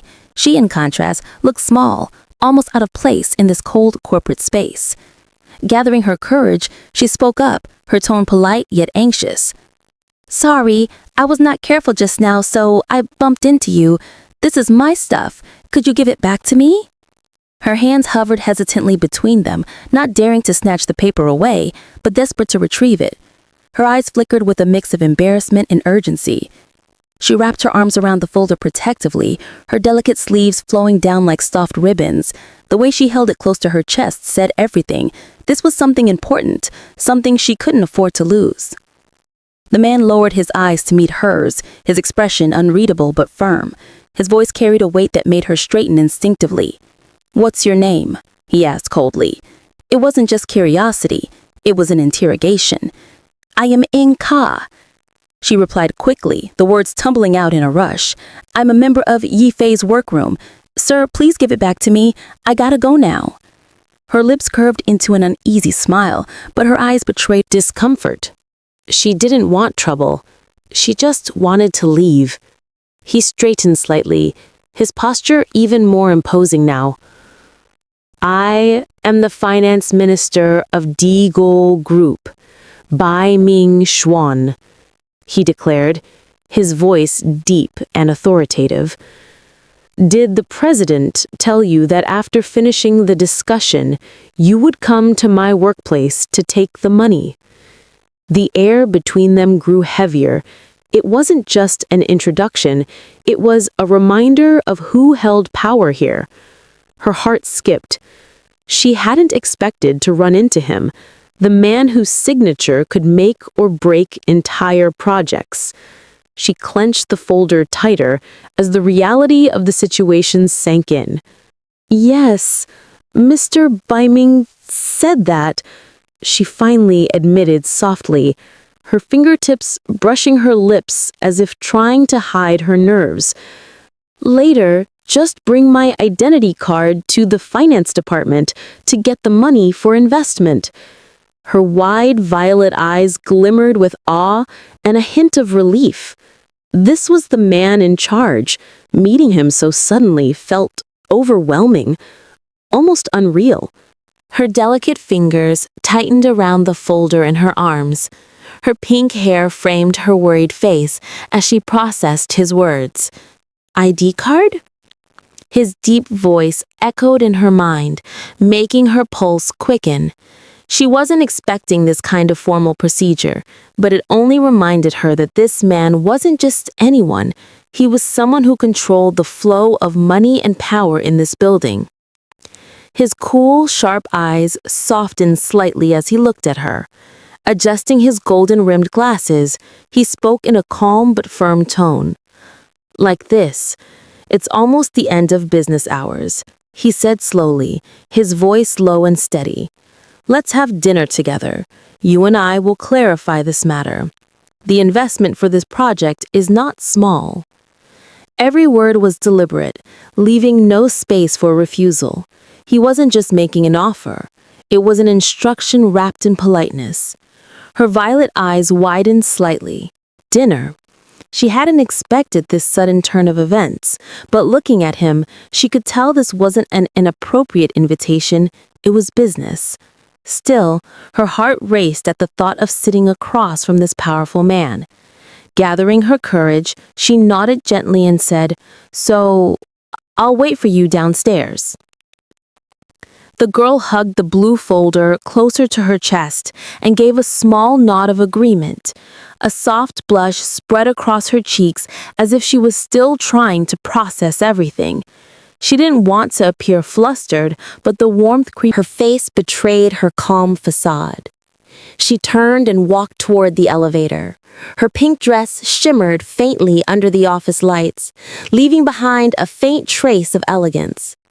Behind her, Bei Ming-jae's eyes followed her silently.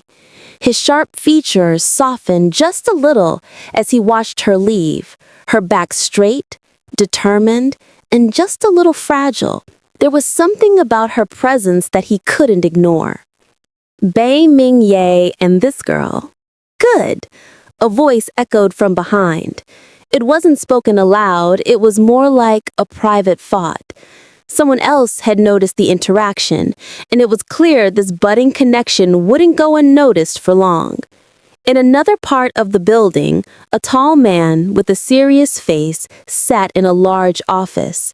The afternoon light poured in through the glass windows, illuminating his sleek black suit and the sharp lines of his jaw.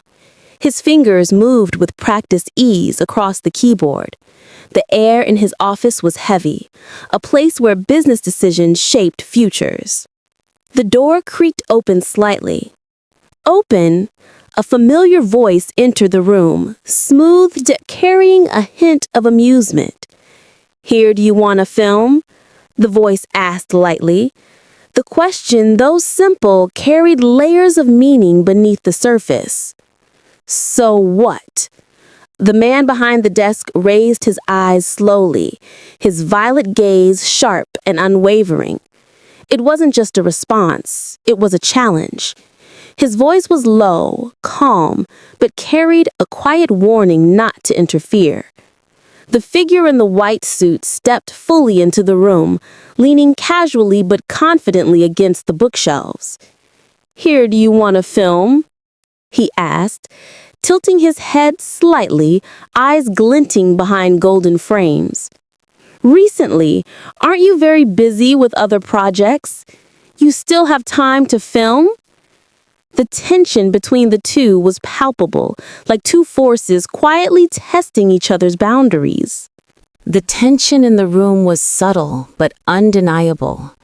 One man sat behind the sleek, black desk, fingers tapping lightly on the keyboard of his laptop, while the other stood opposite him, dressed sharply in a white suit. Their contrasting positions made it clear who held the power here. One seated, calm and composed, the other standing, choosing his words carefully. Between them lay more than just business. There was strategy, unspoken challenge, and mutual understanding. He lifted his gaze slowly, eyes as cold as winter steel.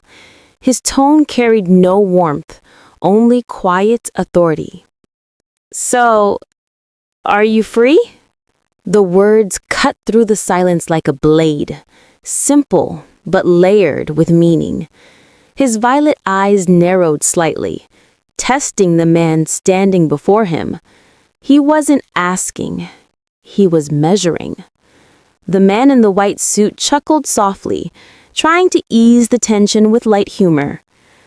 "Just met the beauty in Yifei's workroom and, well, we have a dinner appointment tonight," he said with a faint laugh.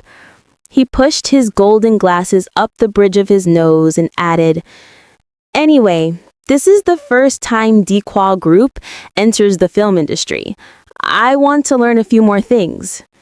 His voice carried a mix of charm and calculation, not careless, but never fully sincere. He tilted his head slightly, his golden frames catching the warm light of the room. His voice lowered, almost like a confession, but with a teasing edge. "That girl looked very pure.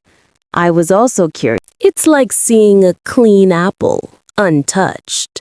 You can't help but wonder what it would taste like." His words hung in the air, playful on the surface, but laced with something more dangerous beneath. His hand lazily tapped against the desk, the gold watch on his wrist glinting faintly. On the other side, the man behind the laptop continued his work in silence, but his fingers tightened slightly on the keyboard.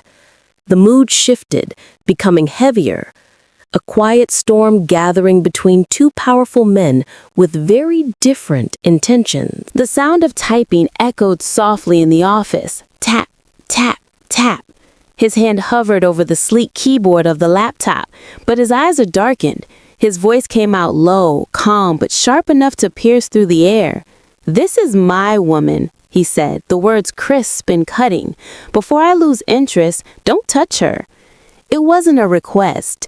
It was a warning wrapped in an icy threat, a declaration of possession and power. His gaze lifted, and in that moment, the warmth drained entirely from his expression.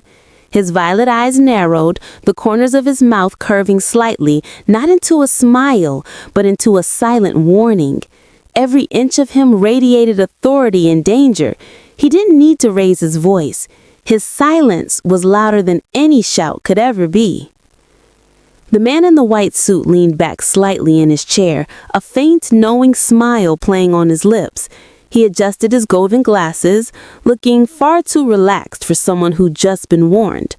"Oh, so it turns out she's really your woman?" he said lightly, but there was something sharp hidden beneath this smooth tone. "The thing is, don't let her be with you for too long. You know the older master doesn't like seeing any extra relationships around you." His words hung in the air like smoke, wrapping around the room, both mocking and hinting at the deeper complications waiting beneath the surface. The scene opens inside a sleek, modern office, bathed in soft light filtering through large windows. A man, dressed immaculately in a white suit with a dark green shirt and matching tie, sits poised at a desk. His fingers are interlaced calmly, resting on the polished surface before him. The air around him is still, heavy with quiet authority and subtle tension. He doesn't speak, but his posture and attire suggest he's someone important, perhaps a powerful executive or a calculating mastermind awaiting a report. The perspective shifts, revealing another man, equally well-dressed in a dark navy suit with a crisp striped tie.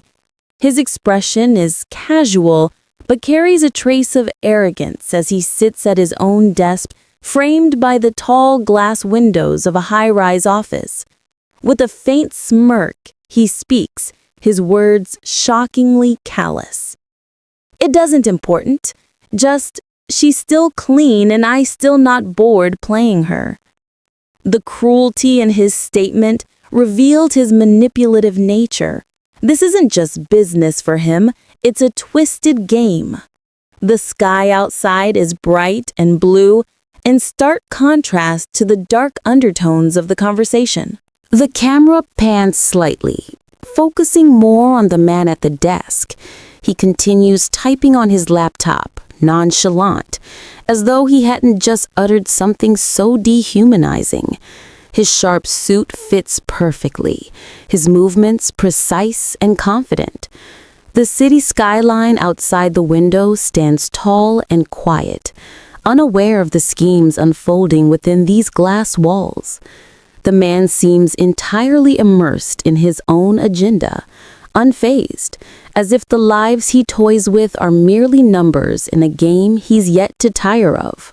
In a sleek, modern office, bathed in warm wooden tones, a man with silver hair and golden glasses leans back slightly in his chair, a confident and somewhat smug smile playing on his lips. Dressed impeccably in a cream-colored suit and a deep green shirt, he exudes an air of control and superiority. With a calm but piercing gaze, he looks directly at the man across from him and says, almost casually, "So, I and her have dinner together and consider it as a cultivating love. Don't you care about it?" The words hang in the air, laced with provocation. This isn't just a question, it's a challenge. He is trying to get a reaction, testing the waters, perhaps enjoying the discomfort he's sowing. The room is tense, the atmosphere thick with unspoken rivalry. Behind the composed tone lies a subtle taunt, implying a deeper relationship with the woman in question. The scene shifts slightly, showing both men now facing each other, the tension between them growing sharper. The silver-haired man, still with that same infuriating calm, leans forward just a bit more, as if preparing to twist the knife. He looks amused, almost entertained by the conversation as he delivers his next line, completely unbothered by its audacity. "Can you reveal a bit about her expression while in bed?" The room seems to freeze. The air grows heavier. This is no longer mere provocation. It's a blatant, cruel jab meant to stir jealousy, to break the composure of the other man. The silver-haired man smiles coldly, relishing the power he holds in that moment. It's no longer about love or affection, it's a power play, and he's determined to win. Now the spotlight shifts to the dark-haired man who's been silently bearing the weight of these words. His expression is somber, eyes closed, as if trying to suppress a flood of emotions. His face is drawn with pain, not from the insult alone, but perhaps from memories, regrets, or truths he doesn't wish to confront. And then, in a low voice that betrays the hurt he feels, he replies, "She knows nothing but crying." His words cut through the arrogance that filled the room moments ago. They are not meant to mock or belittle. Rather, they reveal a deeper sadness. Maybe it's a confession. Maybe it's a realization of how little he truly understood her, or how much pain she might be in. For a brief moment, the game of dominance ends, and raw human emotion takes its place. The truth, no matter how cruel or tragic, finally surfaces. Under the veil of a dark, starless night, a man stands alone, bathed in the pale blue glow of his glasses, which reflect the light eerily across his serious face. His silver hair, perfectly styled, glints faintly in the light, while his sharp gaze is distant, as if lost in thought. The atmosphere is heavy with silence, but his mind is anything but quiet. Obviously, this is a delicate matter, but he can still tell others frankly. He doesn't seem to really care about her. These words echo internally, not spoken aloud, but felt with a sting of realization. The man's cold demeanor and blunt honesty in a sensitive situation reveal a chilling indifference. Though the issue at hand is personal and fragile, he speaks of it with no hesitation. It's as if the person involved, presumably a woman, means nothing to him. His heart remains untouched, guarded behind a calm, calculating exterior.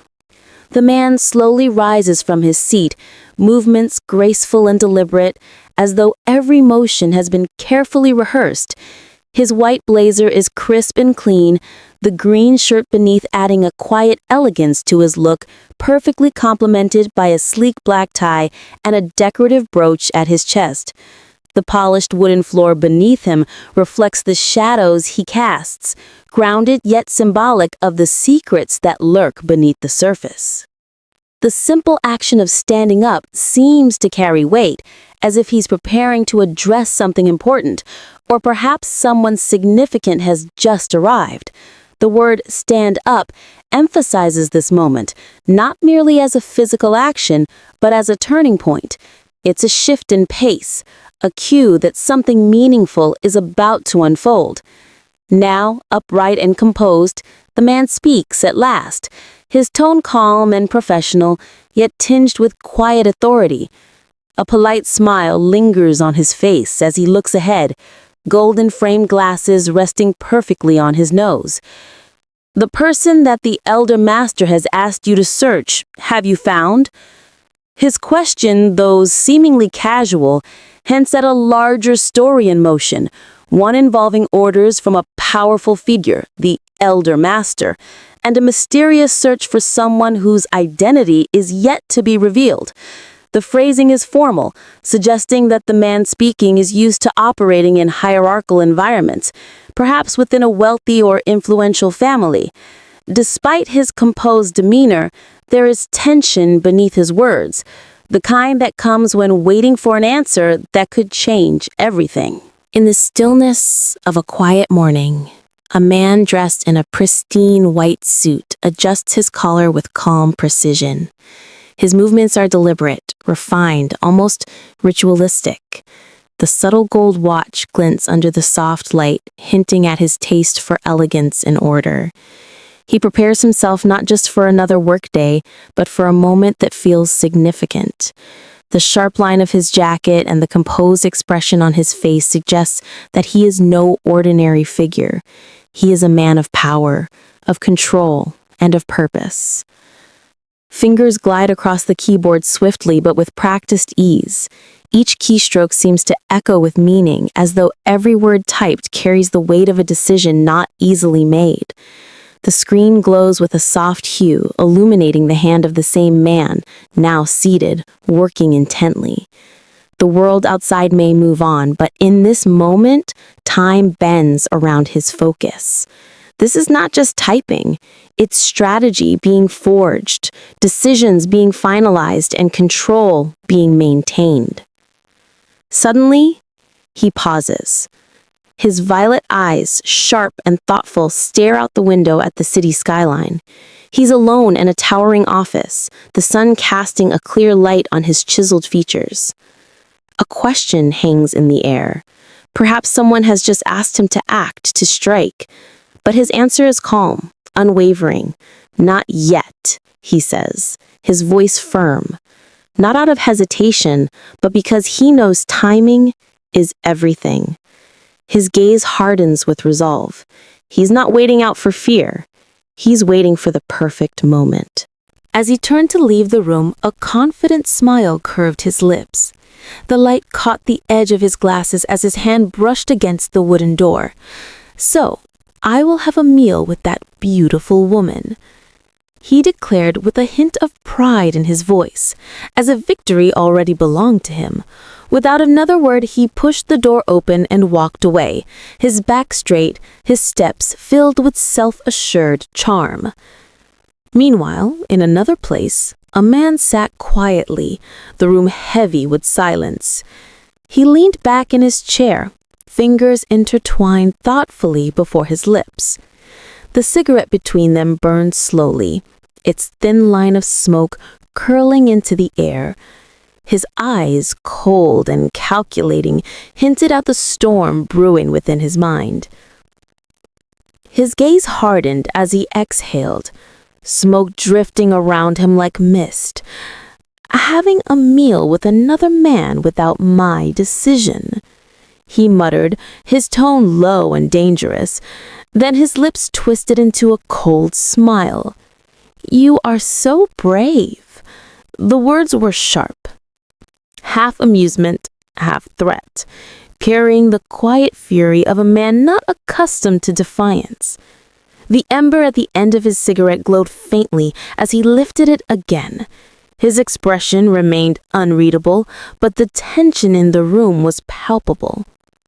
Behind his calm exterior, his mind was racing, plotting his next move with deadly precision. The faint scent of smoke lingered in the air, mingling with the chill of his restrained anger. Night descended quietly over the city, the moon hanging high and luminous in the dark sky. Stars scattered faintly across the heavens, their light distant and cold. Beneath that serene night, unseen emotions simmered: anticipation, jealousy, and something that might have been longing. In a softly lit restaurant overlooking the city, the man with silver hair sat elegantly across from a woman. The faint glow of the evening lights reflected off his golden glasses as he dabbed his lips with the napkin. The table was perfectly set, wine glasses half filled, plates arranged neatly. Across from him, the woman with long pink hair sat quietly, her gaze uncertain, unaware of the storm her simple dinner might soon awaken. The young woman smiled softly, her eyes sparkling like amethyst under the warm light of the restaurant. Her tone was gentle but confident as she finished explaining her thoughts. "The basic situation is like that," she said, her voice carrying a hint of relief. For a moment, the atmosphere between them felt light, almost peaceful, as if the tension of the day had briefly lifted. Just as the silence settled, a sudden vibration broke through the calm. Ding, ding. Her phone, resting neatly beside her plate, lit up with a faint glow. The tiny rose charm hanging from it swayed lightly, catching her attention. A message had arrived. Unexpected, almost intrusive, slicing through the serenity of the evening. She reached for her phone, curiosity flickering in her violet eyes. The faint smile still lingered on her lips as she unlocked the screen, whispering softly, Her expression remained calm, unaware that within the next second, everything about her mood and the evening was about to change completely. Her eyes widened in shock as she read the message. The air seemed to still around her. "Wait for me at the company. Return to D1 tonight." The words burned on the screen, cold and commanding. Her heartbeat quickened, her hand trembling slightly as she stared at the sender, an unknown number, yet one she instinctively recognized. A mix of fear, confusion, and disbelief washed over her. The calm dinner had turned into a storm she hadn't seen coming. The girl stands by the floor-to-ceiling glass window, bathed in the glow of city lights. Her soft pink dress sways gently as she clutches her phone close to her chest. There's a quiet intensity in her eyes, as if she's waiting for something, or someone.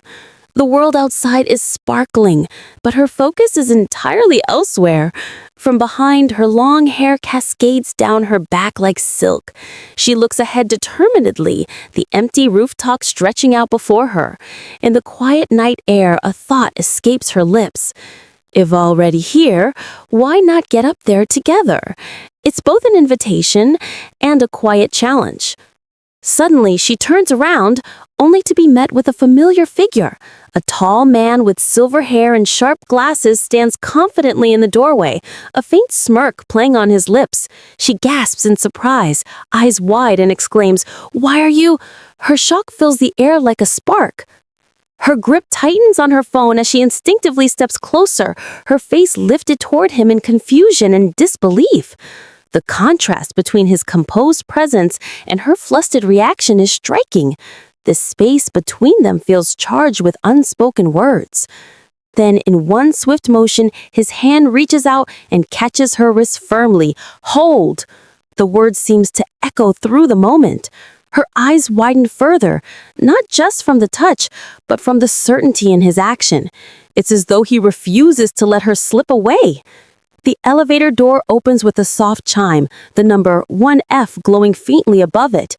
His voice cuts through the silence, calm yet laced with hidden meaning. "How can you and Bei Mingye know each other?" The question lands like a stone in still water, hinting at deeper connections she can't ignore. Without hesitation, he starts walking forward, still holding her hand tightly. She follows almost unconsciously, her long pink hair trailing behind her like a soft ribbon in the air. Their steps are synchronized, not because she wants to, but because he doesn't let go. Between their intertwined hands, an unspoken tension grows stronger.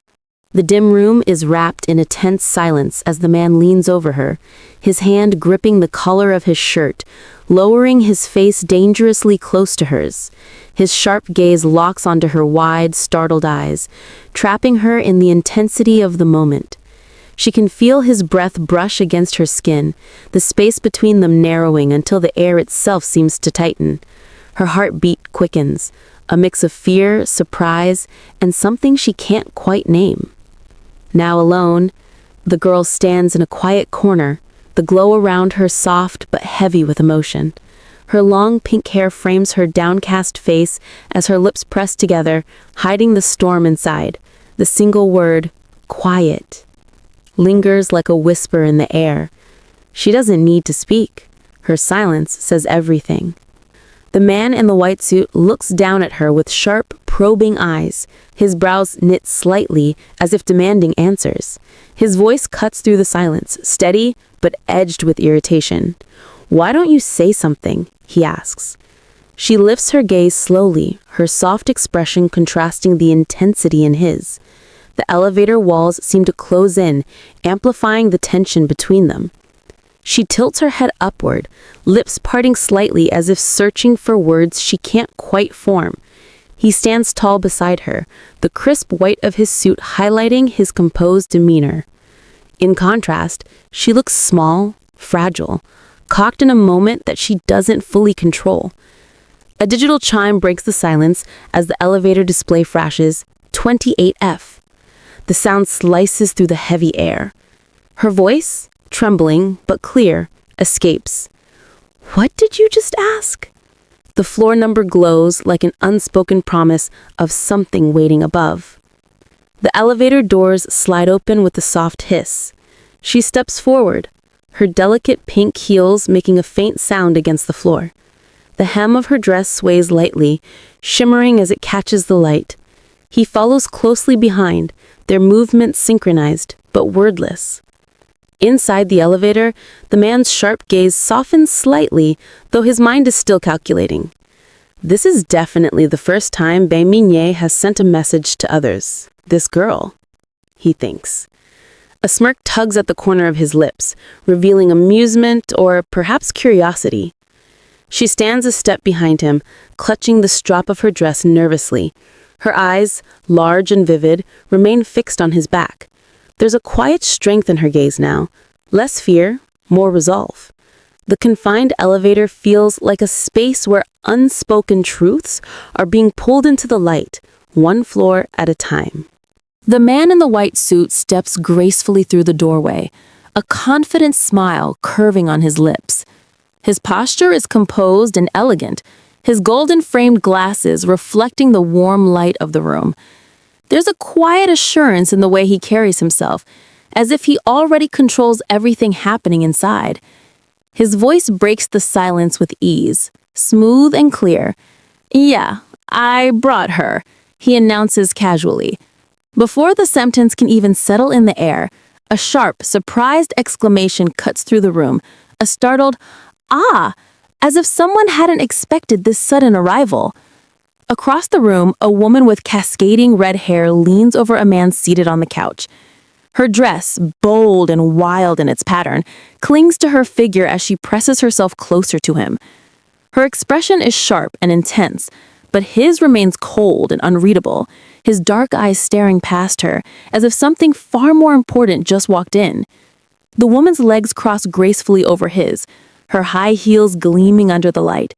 She drapes herself over him, her gloved arms looped around his shoulders, in a gesture that's both seductive and possessive. But the atmosphere is far from romantic. It's tense, like a storm building under calm skies.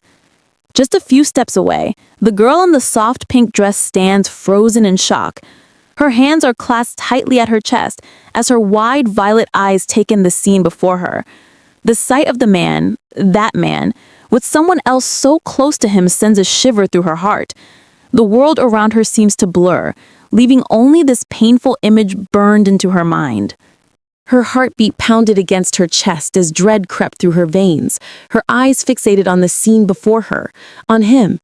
If he asks me to do it with him here, then absolutely not. Her thoughts screamed louder than her voice ever could. The sparkle of her pink dress contrasted cruelly with the darkness of the room, making her feel exposed, like a fragile doll trapped in a place she didn't belong. His voice snapped through the tension like a whip. "What's wrong with you?" he demanded, turning sharply, his golden glasses glinting beneath the warm light. She stumbled back slightly, her pink hair fluttering in the air, caught between fear and disbelief. His piercing gaze pinned her in place, leaving her with nowhere to hide. "I have to leave here quickly." The desperate thought echoed in her mind as she clenched her fist and took a step back. Her eyes darted to the door, to anywhere that wasn't here. Her skirt swayed as she turned, her entire body trembling with urgency. She didn't belong in this world of dangerous men and power games. Before she could make her escape, a voice behind her cut through the air. "The boss wants to meet you." It was the tall man in the black suit, his broad back blocking her path as he reached out to stop her. His words weren't a request, they were a command. Her breath caught in her throat. His arm wrapped firmly around her, pulling her closer to him, sealing off her only way out. The warmth of his suit pressed against her soft pink dress, but to her it felt like cold steel closing in. Her body stiffened and the room suddenly felt much smaller than it was. Panic! The word flashed like a siren in her mind as her wide violet eyes filled with fear. Her lips parted in the silent gasp as the weight of the situation crashed over her. Her once calm world now spun out of control, and for the first time, she realized there was no easy way out. The girl's delicate hand trembled slightly as she clutched her chest, her long pink hair cascading down like soft silk. There was a sense of unease in her gesture, a quiet attempt to hold herself together as emotions stirred beneath the surface. The air between them seemed to hum with unspoken tension. Startled, the girl let out a small cry. "Ah!" Her wide eyes met the calm yet intense gaze of the man before her. Dressed sharply in a dark suit and tie, his composed expression contrasted with her surprise. It was as if he had expected this moment all along, while she was caught completely off guard. In her flustered state, she stumbled slightly, and his arm reached out instinctively to steady her. Yet her frustration broke through as she exclaimed, "You have ruined my good work!" The weight of her disappointment filled the air. Whatever she had been working so hard on had just fallen apart in an instant. The man's lips curved into a faint, knowing smile. His eyes glimmered with something unreadable. Confidence, perhaps, or something darker. "If you were here," he murmured, his voice low and controlled, "I'm feeling very excited. By the way, replace her to get the job done that I want to do." His words carried a sense of manipulation, as if every move had been planned long before. The girl's expression shifted from shock to sorrow as her eyes glistened under the dim light. Her thoughts echoed softly, trembling with emotion. I don't want to be that way." It was a quiet plea from her heart, a desperate resistance against the fate being forced upon her. Her wide violet eyes glimmered in the soft light, filled with confusion and disbelief. A shadow fell across her face, hinting at the storm of emotions rising within her. She stood frozen, her lips slightly parted, as if words were caught in her throat, words she couldn't bring herself to say. Everything around her seemed to fade, leaving only the weight of her own thoughts pressing down on her fragile heart. The room was quiet but heavy with tension. The man sat on the couch, holding the girl gently yet firmly, while a woman with flowing crimson hair stood before them, her back straight and posture commanding. In the corner, an older man in a crisp white suit observed the scene silently, his arms crossed as if judging every unspoken thought in the room. The elegant decor, the shelves, the warm lighting, and the neatly arranged plants couldn't hide the chill in the air. The man in the white suit smiled faintly, his tone laced with mockery as he spoke. "Unexpectedly," he said, almost amused, "there's actually a woman who dares to resist Di Xiao's so-called pampering. Even Bei Mingye, it seems, has finally met his match." His words carried both ridicule and surprise, echoing across the room like a sharp blade cloaked in politeness. He crossed his arms slowly, his expression composed yet full of knowing arrogance. Every gesture he made seemed deliberate, a silent reminder that he was someone who observed everything but revealed nothing. The air around him radiated calm confidence, masking the amusement he felt at the chaos before him. Meanwhile, the woman in the crimson dress clenched her hands, her scarlet eyes narrowing in fury. Her lips tightened as anger flickered beneath her calm exterior. She looked both elegant and dangerous, the kind of beauty that could burn. The word angry might have been simple, but it couldn't capture the storm raging within her. The jealousy, the pride, and the pain that threatened to burst free. In a sleek, modern office overlooking the glowing city skyline, the air suddenly grows tense. A tall woman with long, wavy hair and a fierce expression steps forward, glaring at the man seated near the window. Her voice cuts through the silence like a blade. "Mr. Bei Ming-hee, you and her?" The man, composed and confident, leans back in his chair with a cigarette between his lips. Beside him sits a young woman with soft pink hair, looking startled yet uncertain. The confrontation has begun. The man lifts his gaze calmly, his sharp eyes locking onto the woman standing before him. Without hesitation, his voice is low but firm. "She is also like you. Then, with a dismissive tone, he adds, "I want to be with her tonight. You go home first." The young woman beside him lowers her head slightly, clearly uneasy, while the woman standing stiffens in shock at his cold, heartless words. Near the doorway, a man dressed elegantly in white watches the scene unfold. His golden glasses glint under the warm light as his thoughts echo silently. Yi never let that kind of woman enter his office before, but tonight he broke his own rule. What does he want to do after all? The quiet observer senses something unusual in Bei Mingyi's actions, something far beyond a casual encounter. The tension lingers heavily in the room. The elegant man leans casually against the wall, arms folded, as Bei Mingyi and the pink-haired woman sit close together, their presence almost challenging the other woman's anger. It is clear this is no ordinary situation. Something deliberate is at play. Finally, Bei Mingyi breaks the silence once more. His hand moves with practiced ease as he takes out a business card, his expression indifferent. "Regarding the casting, I gave it to them. Take my business card and find their leader. They will arrange a role for you." His words sting like ice. What once might have been personal has turned into a cold, transactional exchange. The woman standing is left with no choice but to take the card, her pride and emotions clashing in silence.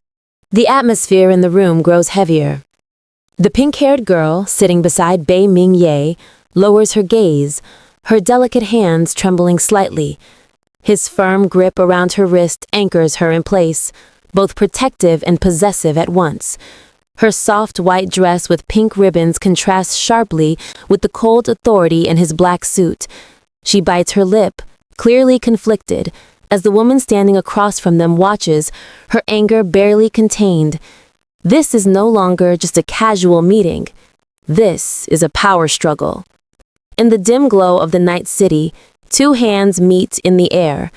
A black business card, gleaming faintly in the light, is exchanged without a single word. This gesture, quiet but loaded with meaning, carries power, opportunity, and control. It is not just a card. It is a key to something larger, something the receiver cannot afford to refuse.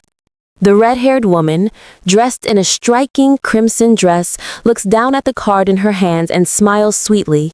Her voice, soft yet calculated, fills the room. "Just now, you said that I could hang out around Diwan. Is this true?"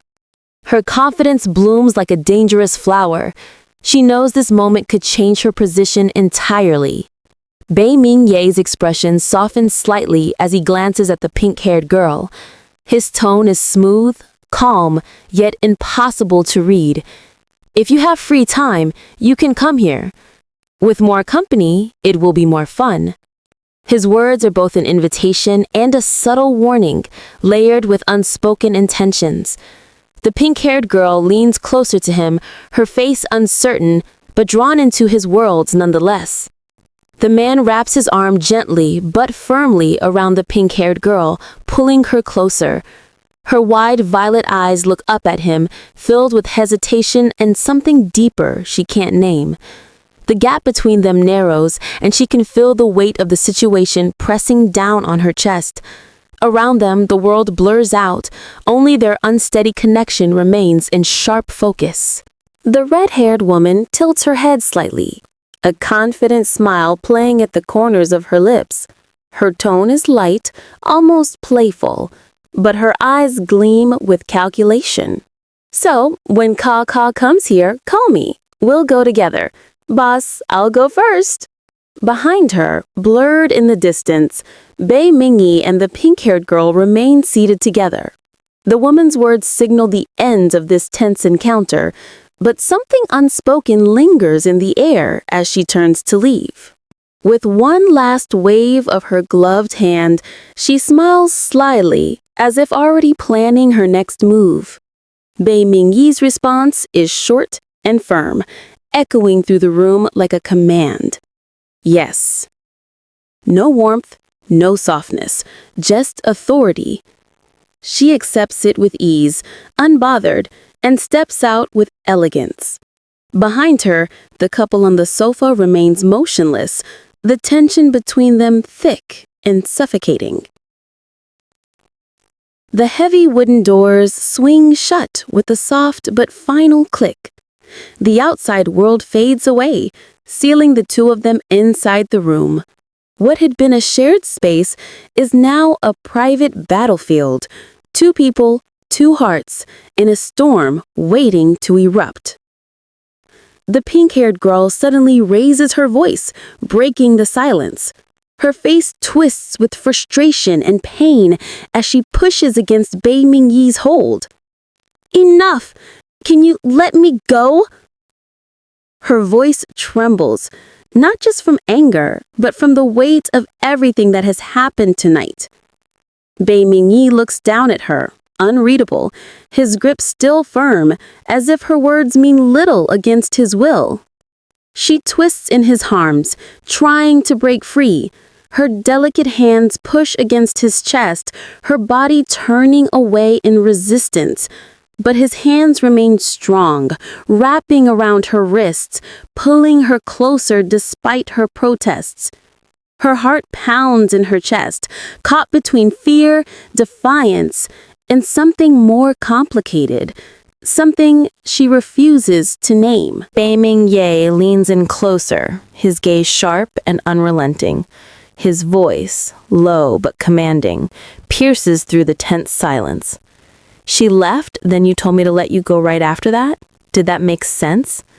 The pink-haired girl stiffens in his grip, his words sinking into her like ice. His tone carries no warmth, only the weight of power and control. His hand rises slowly, lifting her chin with firm fingers. Their eyes lock. She can see the intensity in his gaze, dark, unreadable, and dangerous. Her breath catches in her throat. Though she wants to look away, something about his stare pins her in place, leaving her feeling exposed and vulnerable. Bei Mingyi tilts his head slightly toward the corner of the room, where another figure stands. His voice is edged with irritation as he speaks sharply. Still want to stand here and watch?" The silver-haired man in the white suit stands calmly, observing everything with an unsettling ease. His presence is both detached and amused, as if he's enjoying the chaos unraveling before him. The man adjusts his glasses, a smirk curving on his lips as light reflects off the lenses. "If you don't mind," he replies coolly, his tone dripping with mischief. He has no intention of leaving, and his smirk only makes the atmosphere heavier. The girl's wide violet eyes shimmer with unshed tears. Her breath trembles as fear washes over her like a cold tide. She doesn't understand where this is heading, but everything inside her screams danger. Her pulse races wildly as panic begins to take hold. She suddenly bursts out, voice cracking with raw emotion. "Do not! Bei Mingyi, I don't want!" Tears stream down her face as she struggles against his grip. Her hands push and flail, but his hold remains unyielding. Her cry isn't just a plea, it's a scream for escape, for freedom. Her shoulders shake and her voice lowers into something more broken, more desperate. "If you want to humiliate me, you'd rather kill me, Bei Mingyi." Her trembling figure reflects the storm inside her heart. She's cornered. Not just physically, but emotionally. Her words cut through the tension like glass, but the night offers no mercy.